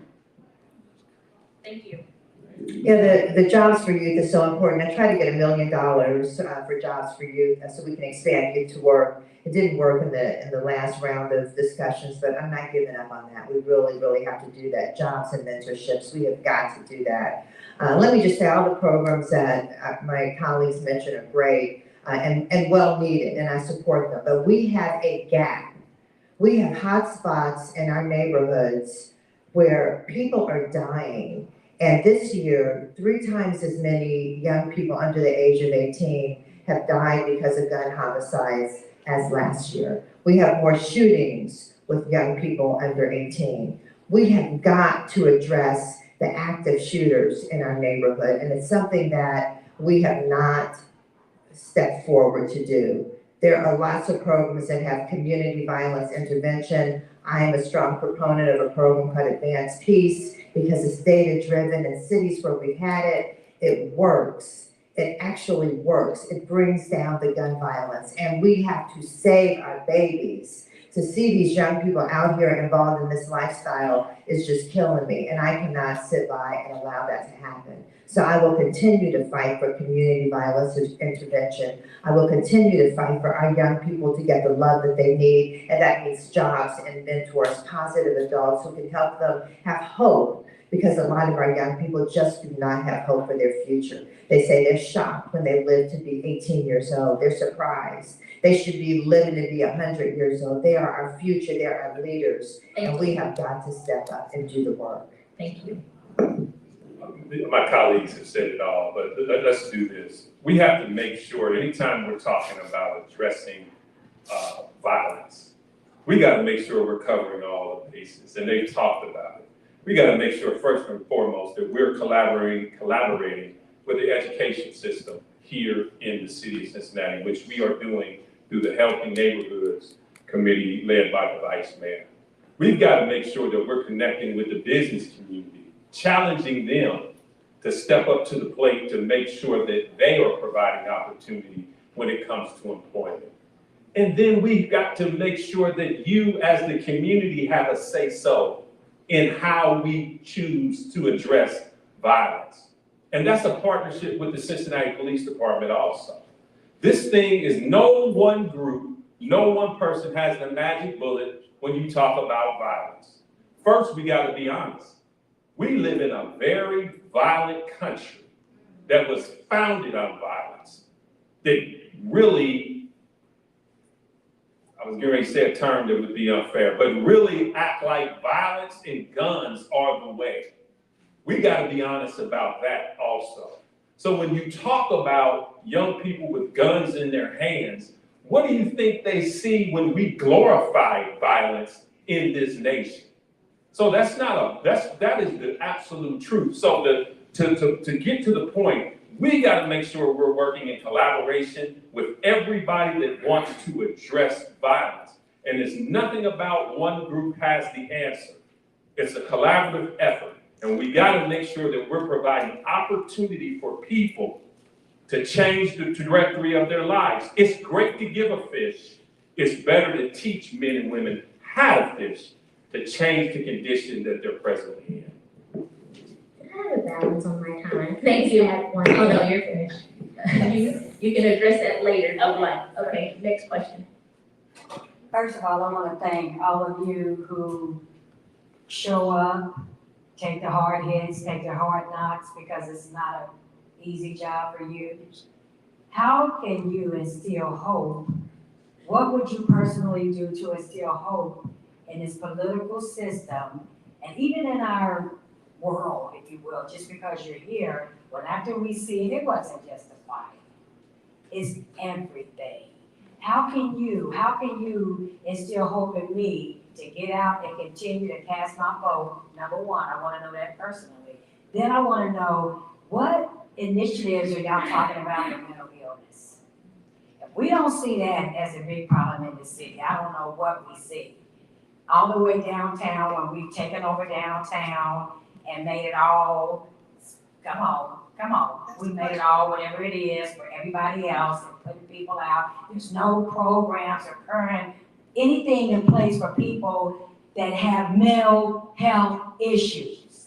And I work with Nehemiah Manufacturing. We get a second chance program for mental health, drug addiction, criminal records, the whole 9 yards. But we don't have a lot of help, we feel sometimes, from the city itself. So I want to know mental health issues, and I want to know, how can you instill, for me to go out there and tell my niece that's 18 why she should go vote? Thank you. You said a lot right there. did. I'm going to start at the end when you asked about mental health. So last week in our Healthy Neighborhoods Committee, we had organizations who came, like 1 in 5, Grow Community, several others who talked about suicide prevention and mental health services, as well as our neighborhood, our Cincinnati Health Department neighborhood clinics. They all have mental health practitioners, and people don't know that. I was in Avondale and the lady was telling me that her 10-year-old son had been raped and needed mental health care. And so I said, we can walk right inside and there's someone in there who can help you. She didn't know that. She didn't know that our health centers also have mental health therapists. What we have to do is get the word out. You know, we have to not be afraid. Mental health is part of health, just like physical health. You know, we talk about our knees are hurting, we've got arthritis, you know, heart conditions and all of that, but we're afraid to talk about mental health. I think it's getting better, but we've got to erase that stigma. We've got to erase that stigma. And so I think that's very important. The other question about giving hope, and this gets back to what Pastor McGee said, do we turn the other way? I think he said, do we turn the other cheek or look the other way? He said, do we look the other way? No. So when you look the other way, then the people who elected you don't have hope because they don't feel like you're out there fighting for them. We don't look the other way. You know, and I appreciate the young lady saying, you know, we take the hard hits, and we do, and we fight hard, and we do a lot of things behind the scenes that are not even, you know, seen out in front, because when people come to us, we do everything we can. We pull all the resources together we can to help. And I think that's really important, that we are here serving you. That's why we're here, and we don't forget that. So that's why you come out and vote. We do not look the other way. We're fighting for you. Hope. Really, you got to make sure that we that are trusted, we got to make sure we're not catering to popularity. See, that my dad told me this, and he said, son, if you're going to do this, you're going to run for council, you got to do two things if you want to go in that arena. You promise me you're going to always be authentic, and you're always going to tell the truth. So when it comes to hope, we got to show up when it's not popular. We got to show up when it's controversial. What's popular ain't always right, and what's right ain't always popular. So that's the stance we have to take if we are going to respect you and the votes you give us. Now, the mental health piece, I met this week with the mobile crisis unit, which we are trying to make sure that they are funded between the city and the county 24 hours a day, 365 days a week. Because you're right, my dear sister, mental health is something that we kind of gloss over. Being the lead negotiator in crisis situations in the city of Cincinnati for 25 years, I know about de-escalation. I know about mental health. Those are things that take time and they take effort. But we got to get behind the professionals that are out there trying to make sure that if you need mental health services, you have them. So the partnership between the county and the city is something that we are going to work on to make sure that is done. Thank you.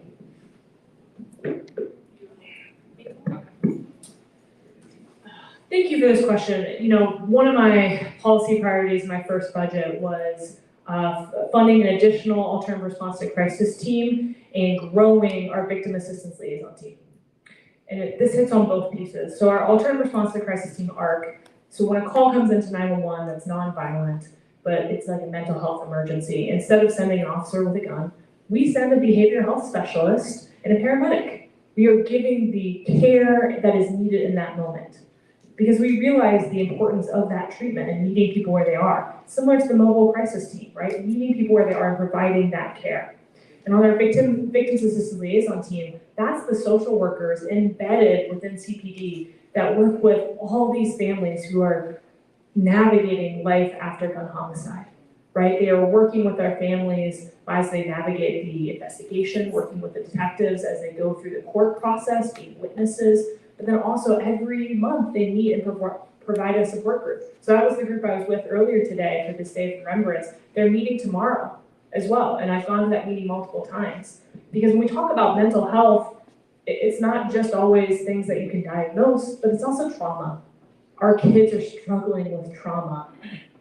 And that's something I take very, very seriously. So I mentioned the rec center, our employees there being trauma-informed care trained. I'd like to see that for every employee who interacts intimately with our residents. Think of building inspections. We got people going into homes of people who are living in these awful conditions. They should be trauma-informed care trained, right? That is the work we're doing. That's the work I'm committed to doing. And hopefully, all the things we're listing, accomplish medical debt relief, right? Child savings accounts, food access, those are things that can give your family members hope for the future. Thank you. So I want to say, being a woman who grew up at Christ Emmanuel under the word of Bishop Michael Dantley, and the way we show up in the world is important. So, faith being the substance of things hoped for, the evidence of things unseen. And so when we come into systems to change them, because we believe in something better, policy is a way to do that. Things written on paper is a way to do that. Programs are nice, but policies are lasting. Laws are lasting.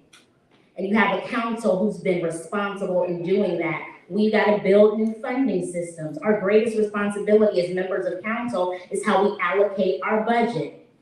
The laws and policies that we have around that to reflect our values is important. Funding nonprofits is important. We also need to make sure we're aligned with the county on these things.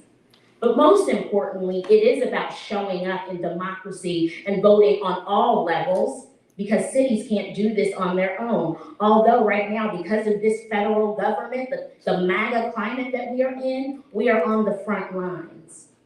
So it's going to take us to continue to press and show up, even when we think things are going or not going our way, because we do know that faith without works is dead, and that's how I think about showing up in democracy and casting a ballot. So again, hope is about results, it's about policies, it's about changing systems. Thank you. Next question. Hi, everyone today. So we just had a historic vote to overturn the vote for Hyde Park. As a person who's engaged, I have seen many communities come over and over again and say, we don't want this and whatever like that, and it has voted against them in different areas, predominantly black areas, I'm going to say predominantly black areas, so Evanston, we just had Evanston, their church, produced a daybreak, all African communities like that. Hyde Park changed the game on them, look back and say, oh, we did the, I'm not saying this wrong thing, we changed our mind again. Is that setting precedent for that to happen for other communities? Is that a thing we can do now? Is it what did we learn something from that? Are we kind of switching up the Bible on how we're going to vote when our community comes out and says, I do not want something? Well, I'm sorry, Vice Mayor. Let me say this, I've been consistent.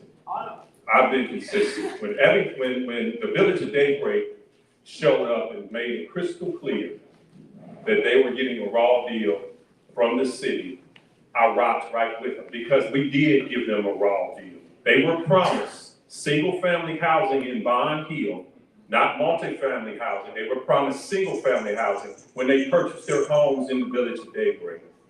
Those people deserve the respect that the city initially talked about when they started building the Village of Daybreak. Now, to answer your question, sis, did Hyde Park change the game? I rock with Hyde Park because we gotta make sure that the citizens that live in those areas that are going to be most affected by development have say so. I'm not anti-development. I am anti-displacement, and I am anti-development when the community does not have the say-so they should have. So yeah, Hyde Park did try to kind of change the game, but I want to make sure other communities, Hyde Park has made it crystal clear, more than 18,000 signatures. They made it crystal clear and sent a message throughout the city that you have the power as the people that you hear me say time and time again. And I'm glad they changed the game, because we gotta make sure while we're legislating, we're hearing the voice of the people that trusted us to be there. Thank you. Yeah, so community engagement is something that I think the culture, thankfully, is changing in City Hall, so that this council tries to do better about listening to the voices of the people in the neighborhoods. Now, Hyde Park didn't make that change by themselves. They had all the neighborhoods that Nakia mentioned coming together, standing behind them. Hyde Park was able to get those 18,000 signatures because Hyde Park worked for it, Evanston worked for it, Avondale worked for it, Walnut Hills worked for it, the West End worked for it.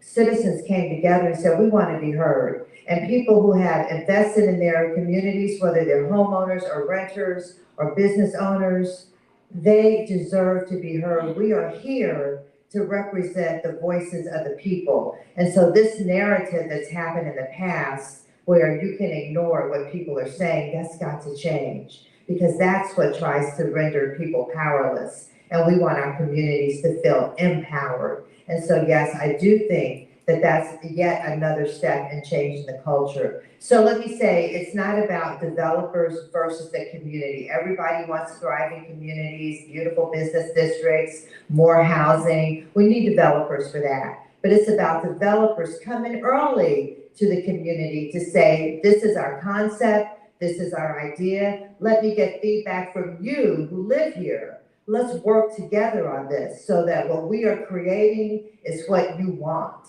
And that's the important thing. And that's what did not happen in Hyde Park initially, but it's got to happen now. Thank you. You know, where I really want to see this conversation go is how do we think holistically, right? And I really think the key to this is our neighborhood plans. And right now, we've got too many neighborhood plans that are from the 70s. I live in Madisonville, ours is from the 1970s, we're doing our neighborhood plan now. But if we're able as a city to increase our capacity to produce neighborhood plans more frequently for more of the communities, that gives residents an opportunity up front to share their vision for what they would like in their community. I'll tell you right now, in Madisonville, we want income-restricted housing affordable to people who are making $45,000. And we should be able to articulate that in our neighborhood plan. We should be able to articulate that we want some type of co-op for food access in our neighborhood plan. And if we can put these plans up front, then we know, okay, this neighborhood's asking for this, let's meet that need, let's bring that in. And that lets us have the conversation on the front end of the vision. Because right now, we're asking so much of our residents, we're asking everyone to be a zoning code expert. We're asking our volunteer community council presidents to know the difference between RMX versus SF1 or SF4, right? And it's a lot. And I don't expect every person to have our zoning code memorized, but I do know that every member of our community has a vision for the assets they want in their community, from housing to green spaces, etc. So that's where my focus is going to be going forward, is how can we increase our capacities for these neighborhood plans so we can do that visioning up front and really then meet the neighborhood and meet those visions as needed. Thank you. So this conversation sometimes becomes very cyclical because all of the pieces are important. So one, we've got to build housing in this city. We need developers to do it. Now, we've got to build both affordable and market rate. We've got to increase the supply. Now, where housing goes is important, but communities should not determine if we build housing or not. So the process in which we engage does have to be clearer, because if we want to see people invest in Cincinnati, then predictability has to be a part of the conversation. Otherwise, people can choose to go other places and build and help grow communities. So for me, there is a structural issue that we have to change, and we do need to get clear on let's be aspirational about why housing is important and what are the benefits that it brings to communities. So there's some level setting that we certainly have to do. Thank you. We have one last question tonight. It'll come from the audience, and we'll do 1 minute answering on these because we still have a 1 minute wrap up. And then and I want to let everybody know, we do have one judicial candidate that is coming up, Rodney Harris, and I would ask if everyone would just please stay. We're not going to do the full hour because it's only one person, so we'll do 20 minutes, which is what will be divided between all 4 candidates if we had 4 here. All right, go ahead. My name is Stephon Pratt, I'm running for City Council too. I'm not on the blue slate, but I'm on the slate right here in your face. That blue slate, I wouldn't even vote everybody on that blue slate because it's a lot. Don't, I had to get that out, I had to, in church now. Scotty Johnson, this for you, one for you, Anna, one for you, Vika, and one for you. Mr. Scotty Johnson, I want to thank you for your effort to call attention to this dark history of the Kenyon bars. And I'm kudos to you for that. But as that Kenyon bar situation was happening in the past, what needs to happen for the black community off that apology? If they marinate for a second. And Albie, you came up with this gun initiative. If you got an extra gun at home in the house sitting around, take it to the police station. How does that help the community? By taking a gun to the police station? No goodwill, no data, none of that show. That's stupid. That sounds real stupid. Okay, I got you. That was the question. Mika Owens, we got this aggregation program, this Duke Energy. You got 3 different suppliers on your Duke bill, and it's actually hurting the black community of paying 3 different suppliers. We're not saving no money at all. You got to get rid of 1 or 2 suppliers in order to save money, but it's your committee. This is your committee. How can you actually dismantle that committee, the aggregation program, to help the residents of Cincinnati? And last but not least, Ms. Kearney, this receivership program that established to take black people's property. People have been losing their property for many years off this receivership. If you can't afford things, or you can't afford money to fix it up, they take you to court. Once they take you to court, they give it to a receivership, these developers, nonprofit developers. Next thing you know, they take the property up under receivership. They go in there, act like they fix it up, get a homeowner a bill and lie to them and put a lien on it, take the properties and receivership. Hold up, it's in receivership. The next thing you know, they sell the property for a profit, $247,000. Please answer the question how it went. I want to hear this real good. Okay, so let me, I'm sorry, Judge. Okay, so let me start with Stefan asking about this. So what happens, just so people understand, is that when someone can't fix up their property, it goes to court, they send it, the court often assigns a receiver, and if the property owner can't pay the receiver back, they lose the property. And so what we're talking to the law department about is establishing a fund so that when properties have to be repaired, there's money for the receiver to repair it. That way the property owner does not lose that property. And so that is a problem. And I agree with you that is a problem, because sometimes the property, we know the example is happening now where a lady had a property, she thought it was gonna cost a certain amount of money that she could afford to repay, but they ended up charging her a lot more. And so now the situation, and the city's working with her to make sure she doesn't lose her property, but that's the problem now, that it would have been if the city wasn't working with her, if she couldn't come up with the money to pay that receiver back, then she would lose the property. And so we are saying, we don't want anyone in that position. So if you have to have your property go to a receiver, we want funds in the city to make sure that people do not lose it, that it gets fixed up, but the receiver can be reimbursed without hurting the property owner. So we're working on that as we speak. Thank you. So I want to say that climate change is real. And as a result, yes, energy costs are rising because we're burning more fossil fuels.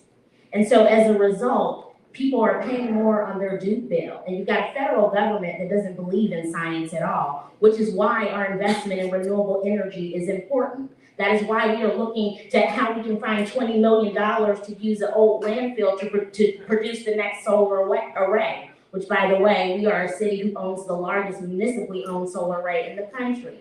It is because of the foresight of leaders who have gone before to understand climate change is real.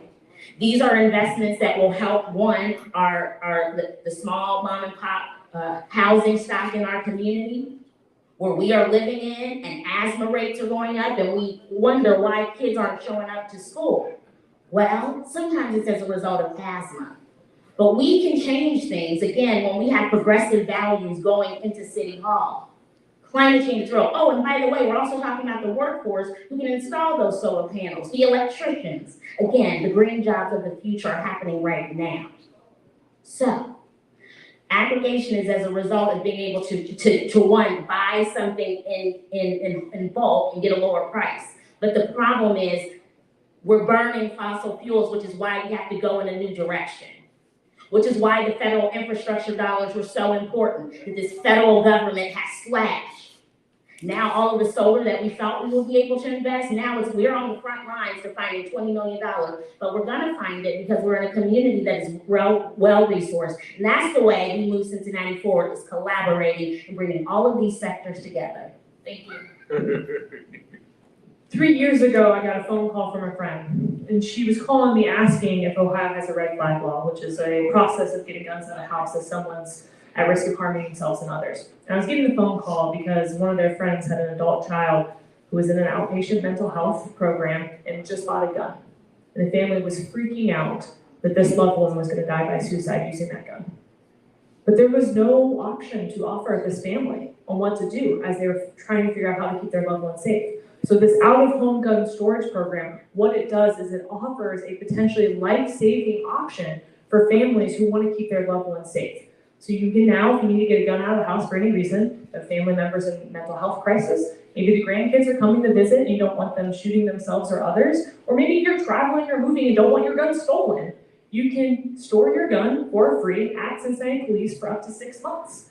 And again, this is all because our state of Ohio does not have gun laws that will keep people safe. We have an extremist state legislature that keeps pushing dangerous gun laws, and I want to get a shout out to Rep. Thomas, who fights against us every single day, because our state house is pushing guns down our throats here and refusing to pass safe gun laws that will keep our people safe.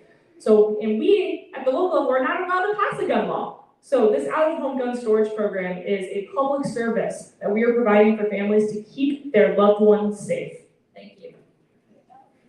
Kenyon Bar, very quickly. 1947, when the city of Cincinnati collaborated with the United States government to destroy the West End. Over 25,000 Black residents, homes destroyed, displaced. Over 300, close to 90%, 300 Black businesses demolished and done away with. And yes, I did lead the charge at City Hall to issue an apology to the citizens of the West End for the destruction that took place in the 1940s. And I made that apology in City Hall because that's where the skullduggery was cooked up to destroy the Black community here in Cincinnati. Where would we be in the city of Cincinnati right now had we allowed generations of businesses to grow from the 40s to now? Where would we be? So the question is, what comes after the apology? Myself and the vice mayor have been to Washington, D.C. twice, or 3 times, twice, at least resilience, under the leadership of world-renowned Dr. Wendy Ellis. Wow, that's right. Dr. Wendy Ellis, that does this work all over the world. So the start is we're coming to make sure everything we can do to rebuild the West End to where we get a foothold in trying to bring back something that should have never been lost in this city. All right, thank you. Okay, due to our time, we're gonna give you like 30 seconds, maybe 45. Brendan, that you didn't get an answer before, but you could wrap it up, please. And I don't care who starts. Well, first of all, I want to thank Judge Hunter, Pastor Hunter, for inviting us here, and all of you for being here. You could be at home, you could be anywhere. The fact that you care enough to be here, get to know us and listen to us, challenge us, really means a lot to me, because we are here working for you. So in this term going forward, we really have to attack poverty.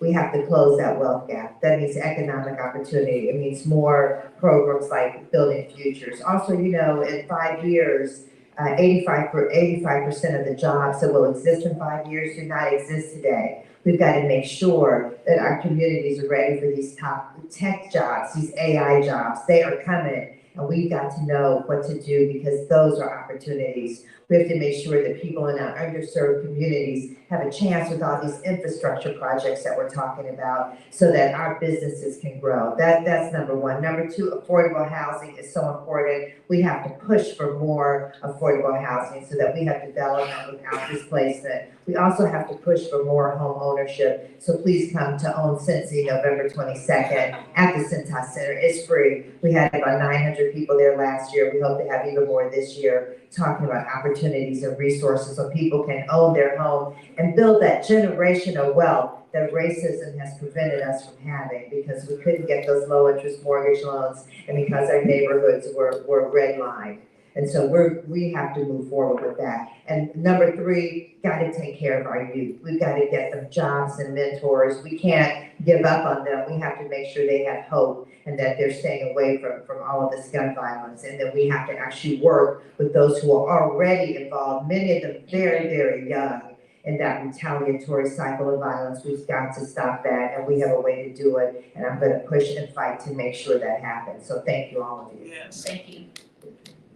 So our challenges are great right now. And I'm gonna be fully transparent.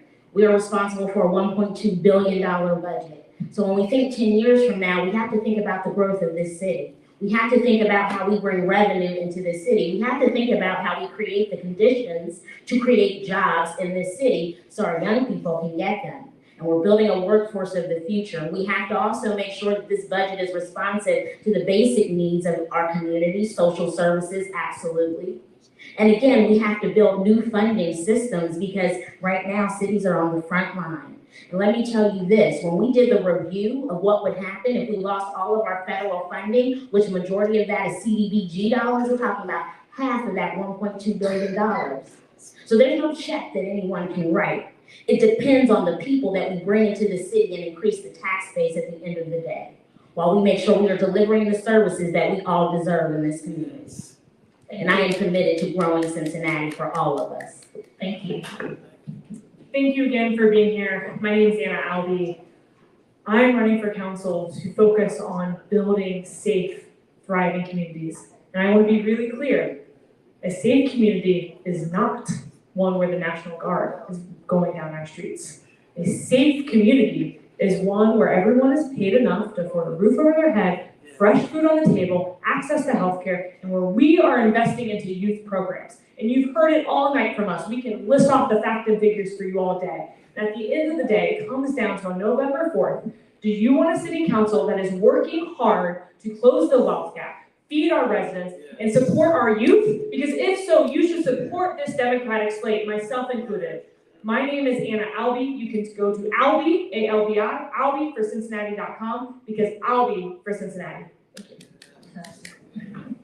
Well, I just want to say this. Thank you, Pastor Hunter. Thank you all for coming out. As it's been said, you can be somewhere else.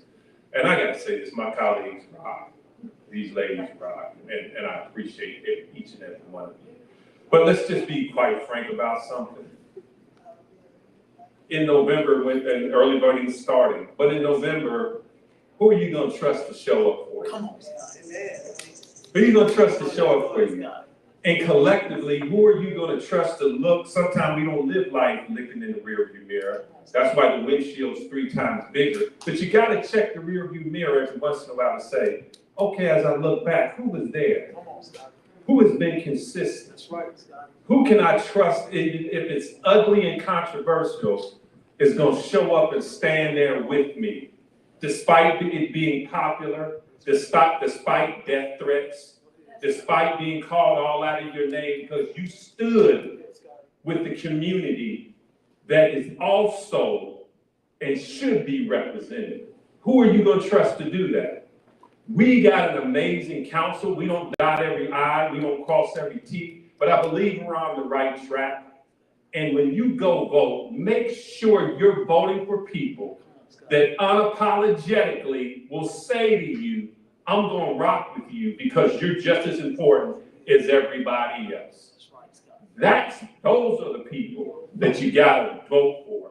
Those are the people that you got to trust. Check the rearview mirror. and see the consistency of who has rocked with you, to be quite frank, for almost 4 decades now. My name is Scotty Johnson. I greatly respect and appreciate you all. Thank you very much for this opportunity. Yes. Thank you. Can we give them a hand, please? Also, before I point out, we did invite Actec Volmier, and he declined to participate with no explanation whatsoever. This person literally just wrote and said we declined. Seth Wash, Mark Jeffries, Evan Nolan, and Jeff Kremerding. They were all invited. You see, no white city council males showed up tonight. I hate to say that, but none of them did. But they were all invited, so it's important for you to know that. Brownie? Okay, there's Rosh It's Hashanah. Rosh Hashanah for Mark Jeffries. Okay, so for Mark Jeffries, it is Rosh Hashanah. Okay, and obviously it did start today. I am aware of that. So, or Monday actually. So yes, I do respect that. So thank you for pointing that out. The other ones, okay. All right. So we want to thank you again. The one that's going to get after he showed, did he go? Who? No. We also invited. We did invite Corey Bowman too. He didn't. Yeah, we invited Corey Bowman as well. He also didn't show up. I do want to say this has been put on by the National Council of Negro Women, the Coalition for Justice in Owen County, and Sisters of the Cincinnati Colored Women's Federation Club. And so we want to thank them. Now we have Rodney Harris, who is a candidate for judge. He's the only one that's here. Restrooms are downstairs. If you've never been here before, there's a men and female restroom. Okay, thank you. There's snacks downstairs. We just ask that you eat them there. And there's water downstairs as well. Stop by the booths and please stay for Rodney Harris. He's been gracious. We're way over time for him. But we do want to, those are mine. Oh, okay. Oh, no, I appreciate it because I wasn't before. So. I'll be back. Thank you. All right, we're gonna go ahead and get started with Rodney Harris. Again, and we do want to recognize the only state rep here. He always shows up. Senator Rep Thomas, thank you for showing up. He's not even running for office. He always comes down to support everybody. Oh, I'm so sorry. And Judge Dante Johnson, are you running? No. Oh, well, thank you for being stand up. Everybody, a lot of you may not know. Dante Johnson is here tonight. Everybody see him? Yeah. Okay, he's not even running, but he's here as well. So thank you so much. We're glad to have you in the house as well.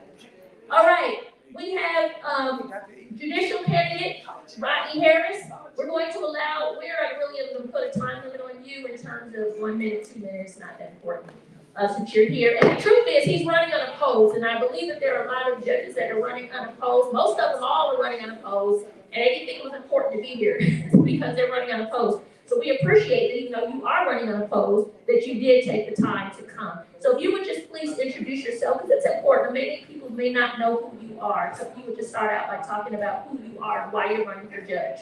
Well, I'd like to start by saying thank you for holding the event and thank you for the invitation to be here. I think it's important to introduce myself in a different light. My name is Rodney Harris. I practice law here in Hamilton County, state of Ohio for 28 years now. Me and my wife, Trish, have been married for 24 years. We have 2 children. Rodney, who's a senior at Ohio University, and I'm very proud he'll be graduating in 3 years. And then my daughter, Ryan, who's a junior at Princeton High School. She's also doing well. She's a newly minted member of the National Honor Society. Like I said, I've been practicing for 28 years here in Hamilton County, both civil and criminal in both the public and private sectors. I've served as director of the Hamilton County Public Defender's Office, Felony Division for 5 years. I've had a lot of success in the courtroom. I've tried, at last count, over 100 jury trials. I've been recognized by the Black Lawyers Association of Cincinnati as their Distinguished Service Award winner in 2017. In 2016, I was recognized by the Greater Cincinnati Criminal Defense Lawyers Association as their Attorney of the Year. Outside the courtroom, I've also been very active in our community. I'm very proud to have founded, presided over, and coached at Vikings Youth Athletics. It's a youth football and cheerleading program that I formed back in 2013 because I live in Springdale, part of Hamilton County. And we didn't have a youth football and cheerleading program for our family. I was taken and coaching down in Wyoming. After a period of time, I didn't feel as welcome as I thought I should be. So I got our community together, rallied our community. I visited all the communities in the Princeton district and formed Vikings Youth Athletics. Our first 2 years where I presided and served as coach, we served more than 500 families, 500 kids with youth football and cheerleading. So that's one of my passions. That class that I had are now juniors and seniors in college. So it's something that I'm very proud of. In addition, I've been very active in the community. I've served on boards such as Pro Seniors, the Princeton Education Foundation, Proud Crosby YMCA. I served on the board of Super Seeds for a short period. I'm currently serving on the board of Cincinnati Aspire, which is a scholarship association with the sole goal of giving young black men scholarships to HBCU. This is our 7th cohort. I currently have a Rodney Harris football scholarship for Central State University. It's a $1,000 scholarship for a business major that attends Central State and a football player, because that was my history and my background. So I've been very active both inside the courtroom and outside the courtroom. I'm running for judge because I have that experience. I've always been connected to our community. And I believe that my 28 years of experience have prepared me to make a positive impact on our courthouse day one.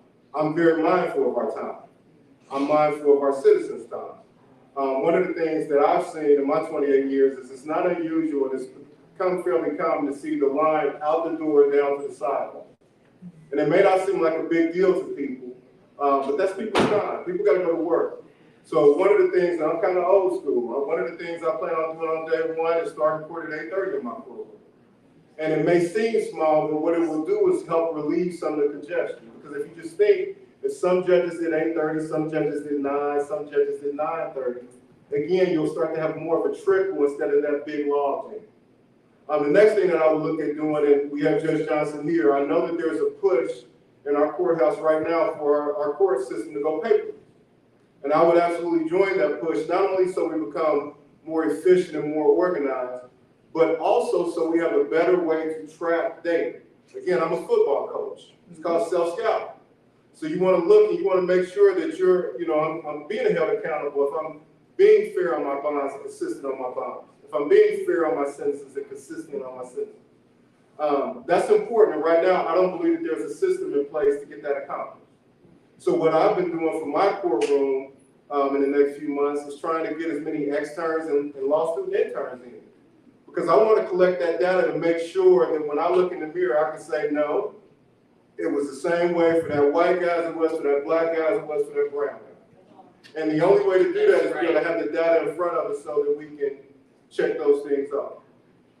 One of the other things that I think is important, and I just recently had an experience with it, is making sure that we're using our private complaint mediation in both the civil and criminal realms as efficiently, as effectively as possible. Many people don't understand what private complaint mediation is in Ohio. It's our form of restorative justice, where if the two citizens have a complaint, they can sit down and try to mediate it out without someone getting arrested. So what does it do for me? What does it do for Judge Johnson? It helps take cases off our docket. It helps our community begin to talk to one another instead of just calling the police. Because at the end of the day, we got to live next to each other. We got to deal with each other. We got to work with each other. And the final thing that I would do that I think is important, because I do a lot of probate work also that people don't know, and that includes a lot of evictions, is keep a mindful eye on our eviction court to make sure that our most vulnerable people in our community aren't being bullied. And a lot of times that's what happens in our eviction court. Okay, if you don't have the resources, and I heard Councilman Owens talking about it, and I've seen her at the eviction court with other groups, if you don't have the resources, you don't have the knowledge, it's not a fair fight. So making sure that young women, single parents, elderly people, people with mental health concerns and mental health issues are represented and their rights are being protected. So those are some of the things that I look at kind of right off the top. I think it's something we need to examine is maybe, and trying to have foresight what the council members talked about earlier, that right now, and I have a junior in high school, we have legalized cannabis, which is, I'm not here to say it's a bad thing, but we have to look down the road and people being addicted. We got young kids in school that's eating up edibles, eating them up. Okay, and I'm not talking about the city schools, I'm talking about Princeton High School. It's happening out there, it's happening everywhere. Yeah. So again, what we gotta be prepared to do is look down the road and say, well, what resources are these young people who may have this addiction, what's there? So it may be time to look at a municipal court drug court. Because, marijuana, cannabis is a misdemeanor offense in most quantities. Unless you get, larger quantities, it's still, a felony offense. But it's something that we have to look at. I know Cuyahoga County has a municipal court drug court. But in my mind, municipal court is a more difficult court than common pleas. And I know many people look at it and kind of screw their face up. But in municipal court, you got to fix the problem. You can't just send them to prison. You got to address the problem because they may be your neighbor. They may be driving down the street when you on the road and have an addiction and have a problem. So it's not anything that we can just incarcerate our way out of. We got to look at the problem, and whether it's mental health court, whether it's change court, whether it's veterans court, whether it's potentially a misdemeanor drug court, find the right program to try to address the problem and fix our community. So those are just some of my ideas, just kind of walking in the door. And obviously I'm here to try to answer questions and give people a better idea of who I am. And that's kind of my, opening statement, for lack of a better word. Thank you, that was a great job. Yeah. So if anyone has any questions, you are welcome to come up front. My first question to you would be, first of all, a lot of people don't understand the difference between the municipal court and the common pleas court, and they don't understand, for instance, if you're running for common pleas, you're running across the entire county, but for municipal court, you're running in a specific district. And I believe you're running in the district that Judge Tyrone Yates has held for many, many years, and people may not know that there's an age limitation on judges. We can't run after age 70. And so can you talk about the difference between the felony court, the municipal court, the common pleas court, and the district specifically that you're running in, which areas it covers, so people aren't confused if they go to the ballot and don't see you on the ballot? Yes, ma'am. Well, I think it's an interesting story, and I'm going to answer your question, but I'm going to get to it. Hampton County is the only county in the state of Ohio that runs our municipal court on district. And the way that happens is, and I'm sure Judge Johnson will help me if I'm off. I believe the common pleas court started back in the early 1800s in the state of Ohio. Municipal court, I believe, came into effect, I want to say in the 1950s. Initially, we had a black city judge, Judge Lovelace, who won the city election, okay? After he won the city election, you know how things go, he upset some people, and some people went upstate. And they changed what used to be the county court system and the city of Cincinnati court system into a county municipal court system. And what that caused is for Judge Lovelace to have to run countywide. And you see what I'm setting up here. Yeah. When Judge Lovelace was forced to run countywide, of course, he was unsuccessful. After Judge Lovelace, I believe, and it was one of my distant cousins, it was my dad's, I want to say his mom's first cousin, George Bunyan, was appointed to one of the municipal court seats. Of course, when it came time to run countywide, we kind of know what happened, okay? So as this is going on, we had State Senator William Mallory, who recognized the problem and filed a lawsuit saying essentially that when they went upstate to change from city court to county court, that essentially we were being denied equal protection of the law because they were diluting that black vote by expanding it out to the county level. So essentially what happened is we reached an agreement. I think the case was lost on first try, and on appeal it was settled. And this is back in the late 80s. And what that did is it divided the county up into 7 districts, okay? So where I'm running for is District 2. And typically, and it's not anything that's perfect, but District 1 and District 2 are historically black districts, okay? If you look at it on the opposite end, District 6 and District 7 are historically white districts.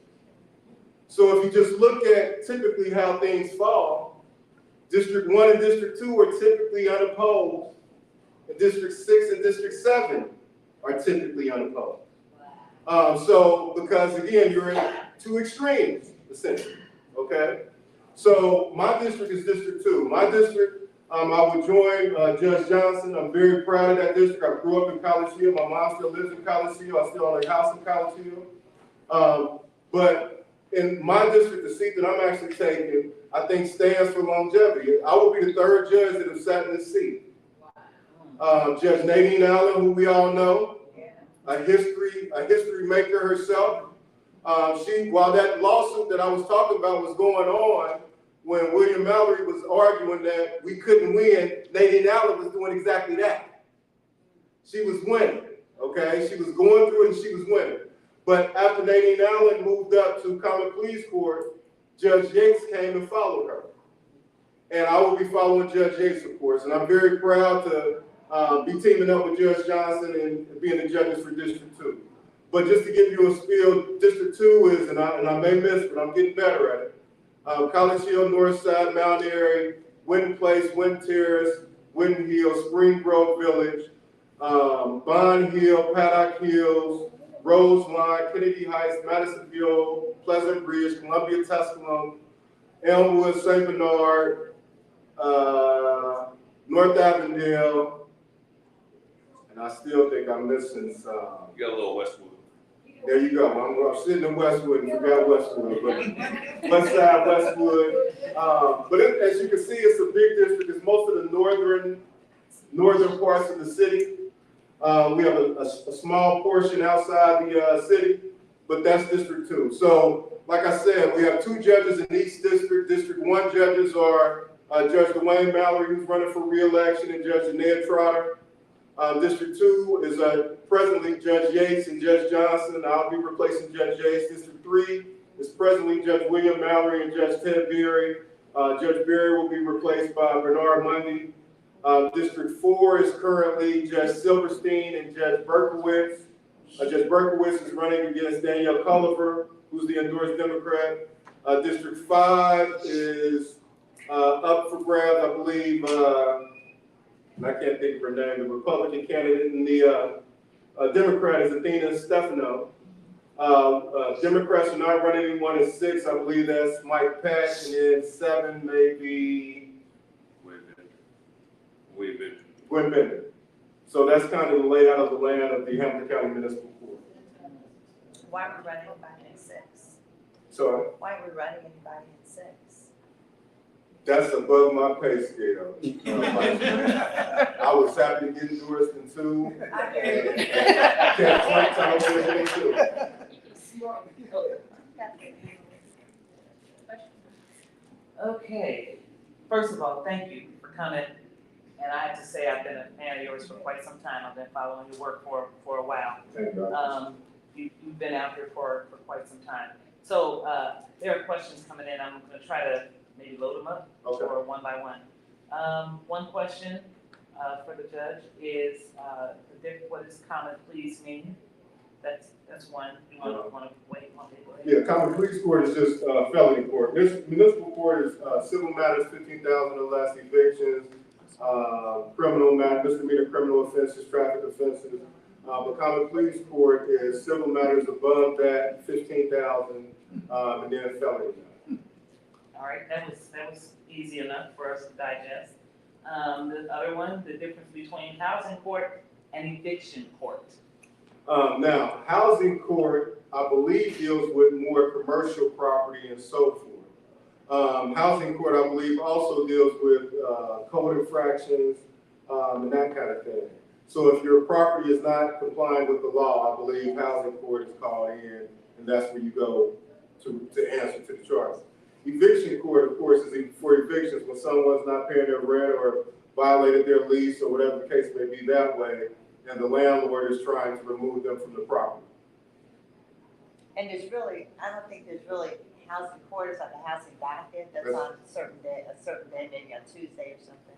And I know at one point, Hamilton County was pushing to try to get a housing court, and that's a better way to say it. I should absolutely correct that. But I don't think it ever came into fruition. I think some of the other counties in the state have housing courts, but I don't believe we have one planned at this point, as far as I know.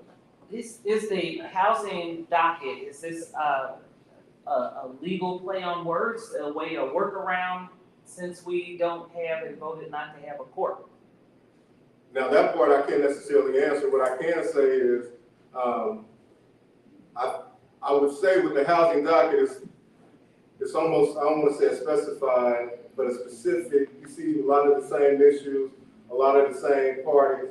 I think that may be the reason that they have a docket, and I believe that docket is heard by a specific judge. I believe it's Judge Bouchard. I know he had the housing docket judge.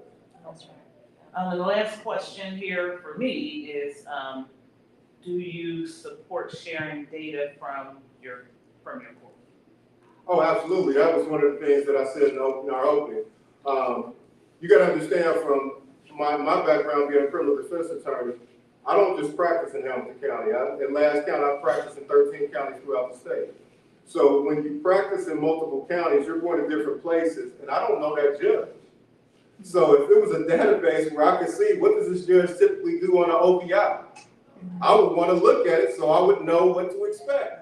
Because right now, the only thing you can do is kind of fish around that courthouse, find other attorneys, look for somebody familiar, say, man, what is he typically doing on a criminal damage and, first offense and that kind of thing. If we had a place where we could actually store the data and retrieve the data, I don't have to do that. I can look it up, and then judges can be held accountable, and so forth. So, no, that's absolutely something that I want to know because, for me, it's going to be new. I got 28 years of experience, but that's not judicial experience. So I think that I'm going to be fair across the board, but I want to be able to look and see if I'm being fair across the board. And if I'm not, I need to address it by the next election cycle. So, I mean, I think it's something that's absolutely necessary. I know when I was in the public defender's office as director, there was a push to try to get it done statewide. And I think the Supreme Court put the kibosh on it. Now, again, I think it would be helpful. I don't know the reasons why it didn't happen, but I think it would be helpful for not only the judges, but the parties to come in front of the court. Thank you. Representative Thomas. Thank you. Harris, I really appreciate you stepping up, getting into a very difficult area. They say that justice is supposed to be blunt, but we all know that in Hamilton County, justice just is not blunt. And I say that to say that my question, there's an attempt by some in our community to send a narrative that the reason our violence is so prevalent around our city is because our Democratic judges are being soft on crime and giving lenient sentences, letting people out on probation, all these kinds of things. Although that is not true, can you speak to that? And you will be faced with that. What would you say to the community if that is something that's presented once you take the bench? Well, one of the things I would say to the community is, what I led off with is my involvement in the community. And I can tell you that being involved in the community means that I go out on the same streets, I go to the same restaurants, I go to the same places that everyone else does. So for me, I'm not a party that, comes downtown to work and you're not going to see me in and around the community at no other time. And the reason I tell you that is because the safety of the community is just as important to me as it is to you. I got a 15-year-old or 16-year-old daughter that's driving. So the communities, if I have anything to do with it, the community is going to be safe because of that, because we have to live here. I think one of the things that you got to take into consideration when you're asking that question is people's backgrounds, their lifestyles, and so forth. My life experience is such that, yes, I'm going to be fair and I'm going to listen to everything, but if it's a violent offense, in my mind, you don't get an OR bond. Now, it may be situations where you convince me that thinking needs to be different. But I think what we need to be able to do as Democrats is sit out and say, I'm going to be tough on crime too. Absolutely. Because a lot of the crime is happening in black neighborhoods.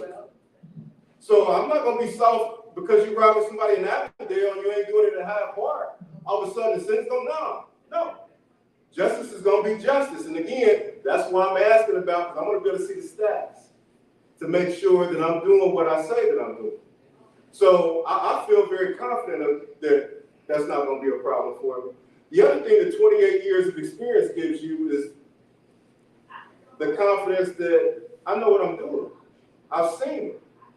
I've seen it from the defense side of it. So, you know, it's a new job, but certain things I'm just not all that concerned about because I know kind of who I am and where I stand on things. And I know that my life is not going to change. I'm not a defense attorney who's got to hide when I go to progress because I'm worried about whether people are going to see me and whether they're going to check me and all that. I'm not that guy. So I'm going to do things that I can look in the mirror, talk to my mother, talk to Judge Hunter, and talk to you, and that's not going to be an issue for me.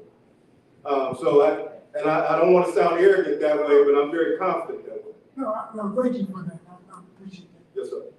Thank you for the question.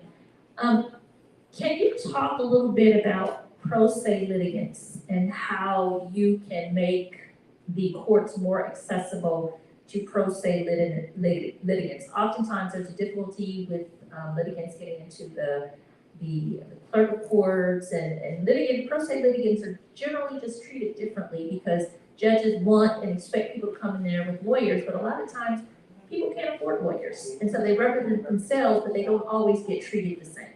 What I would tell you to start off with is, if you know my reputation, in the courthouse, I'm recognized as an attorney who has client control.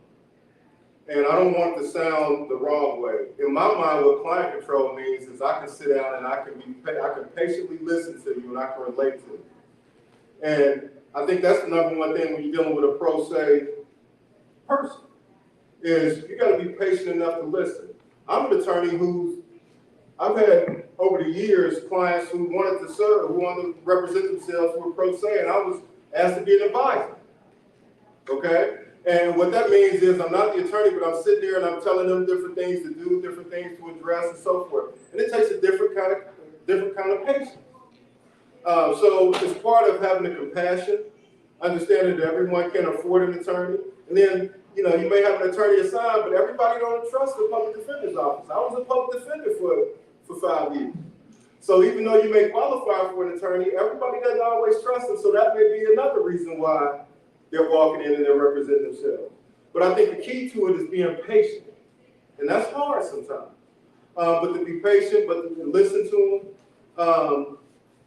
And I think that that's the foundation of it all, is to patiently listen and keep an open mind. Thank you. What is your position on bail reform?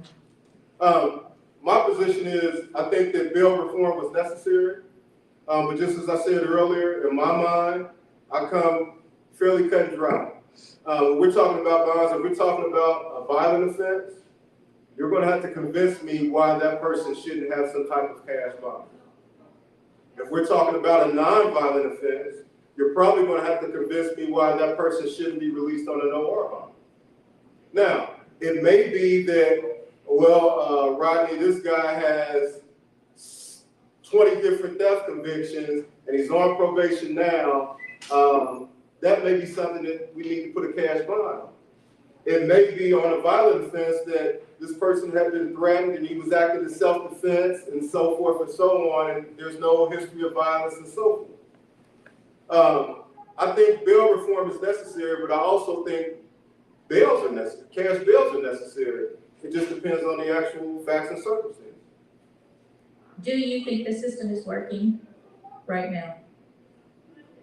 Yes. Can you explain why? Because I think a lot of people who are criticizing the system believe that when a person gets charged, they're supposed to get locked up and never get out.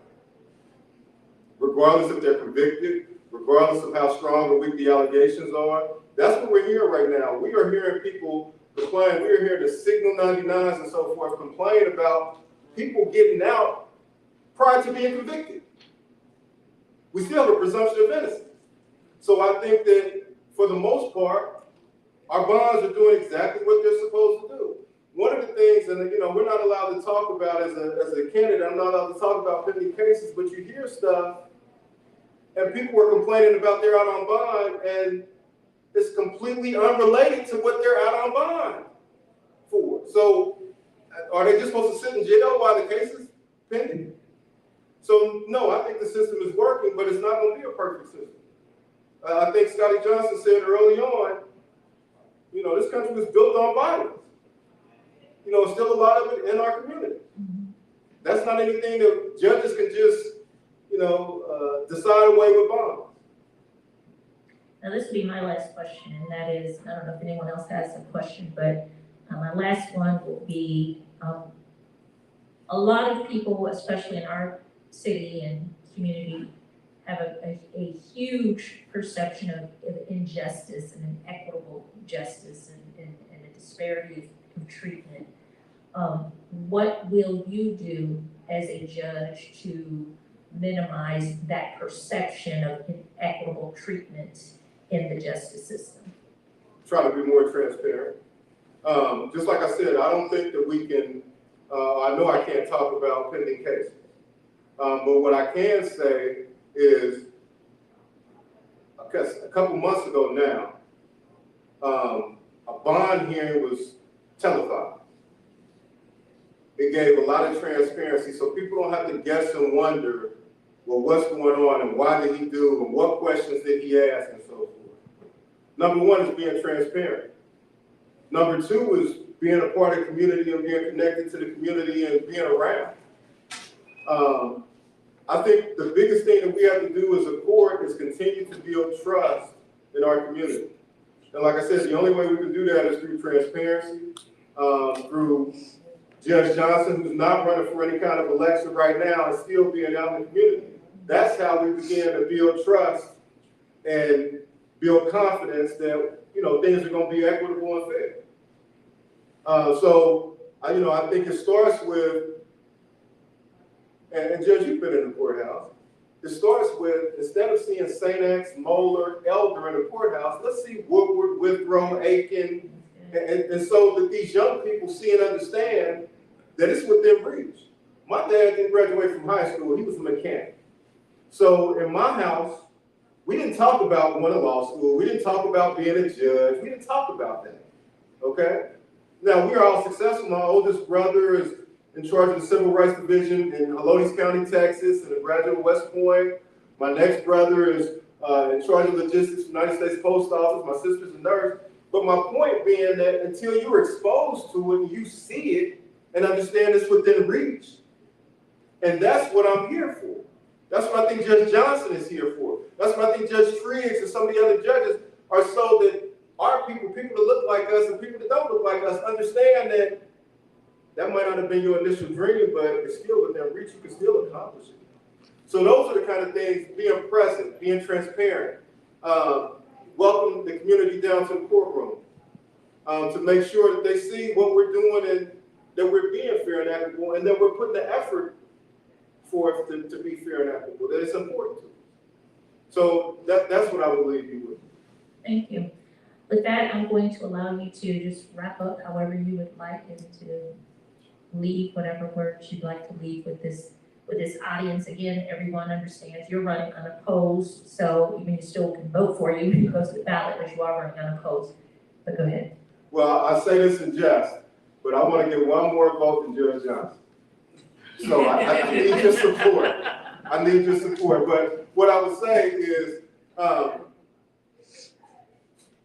just look out for information. Look out for me on the campaign. I need your support. We're going to do tailgates at the Bengals games to try to meet people where they are. I think it's still important that even though I'm running unopposed, even though I don't have to be here, it's part of the process. And in my mind, I look at it as joining a fraternity. You know, you got to wear that robe, Judge. I haven't gotten to wear that robe, so I look at it as pledging in the fraternity. And there's certain things you got to do to be respected in that fraternity. You don't want it to be a cakewalk. You don't want people to question whether you didn't put in the work and you didn't put in the sweat equity that they had to get to this point. So I'm here to do that, and I'm asking for your support along the way. So what I will tell you is I'm very excited about it, and I'm going to do right by Hamilton County, and I'm going to do right by me. I'm going to be able to look in the mirror 18 years from now and say, job well done, right? I'm very confident in that. I'm looking forward to it. And I just ask for the support of the community. All right, thank you very much. And ladies and gentlemen, thank you for those of you who survived to the end, or even of those that may have came late. We appreciate it. And again, on behalf of the Coalition for Just Hamilton County, the Colored Women's Federated Club, Sisters, as well as National Council of New York Women, we thank you so much for being here tonight. There are some snacks downstairs. You are free, if they were down there having a party, whoever's down there, but you're free to go down there, get some snacks. Restrooms are also down there as well. And we just want to remind you, please go out. And when does early voting start? It should be getting ready. October 7th. So early voting starts October 7th, and just make sure you go to the polls and vote. Thanks so much, and God bless you all. Yes,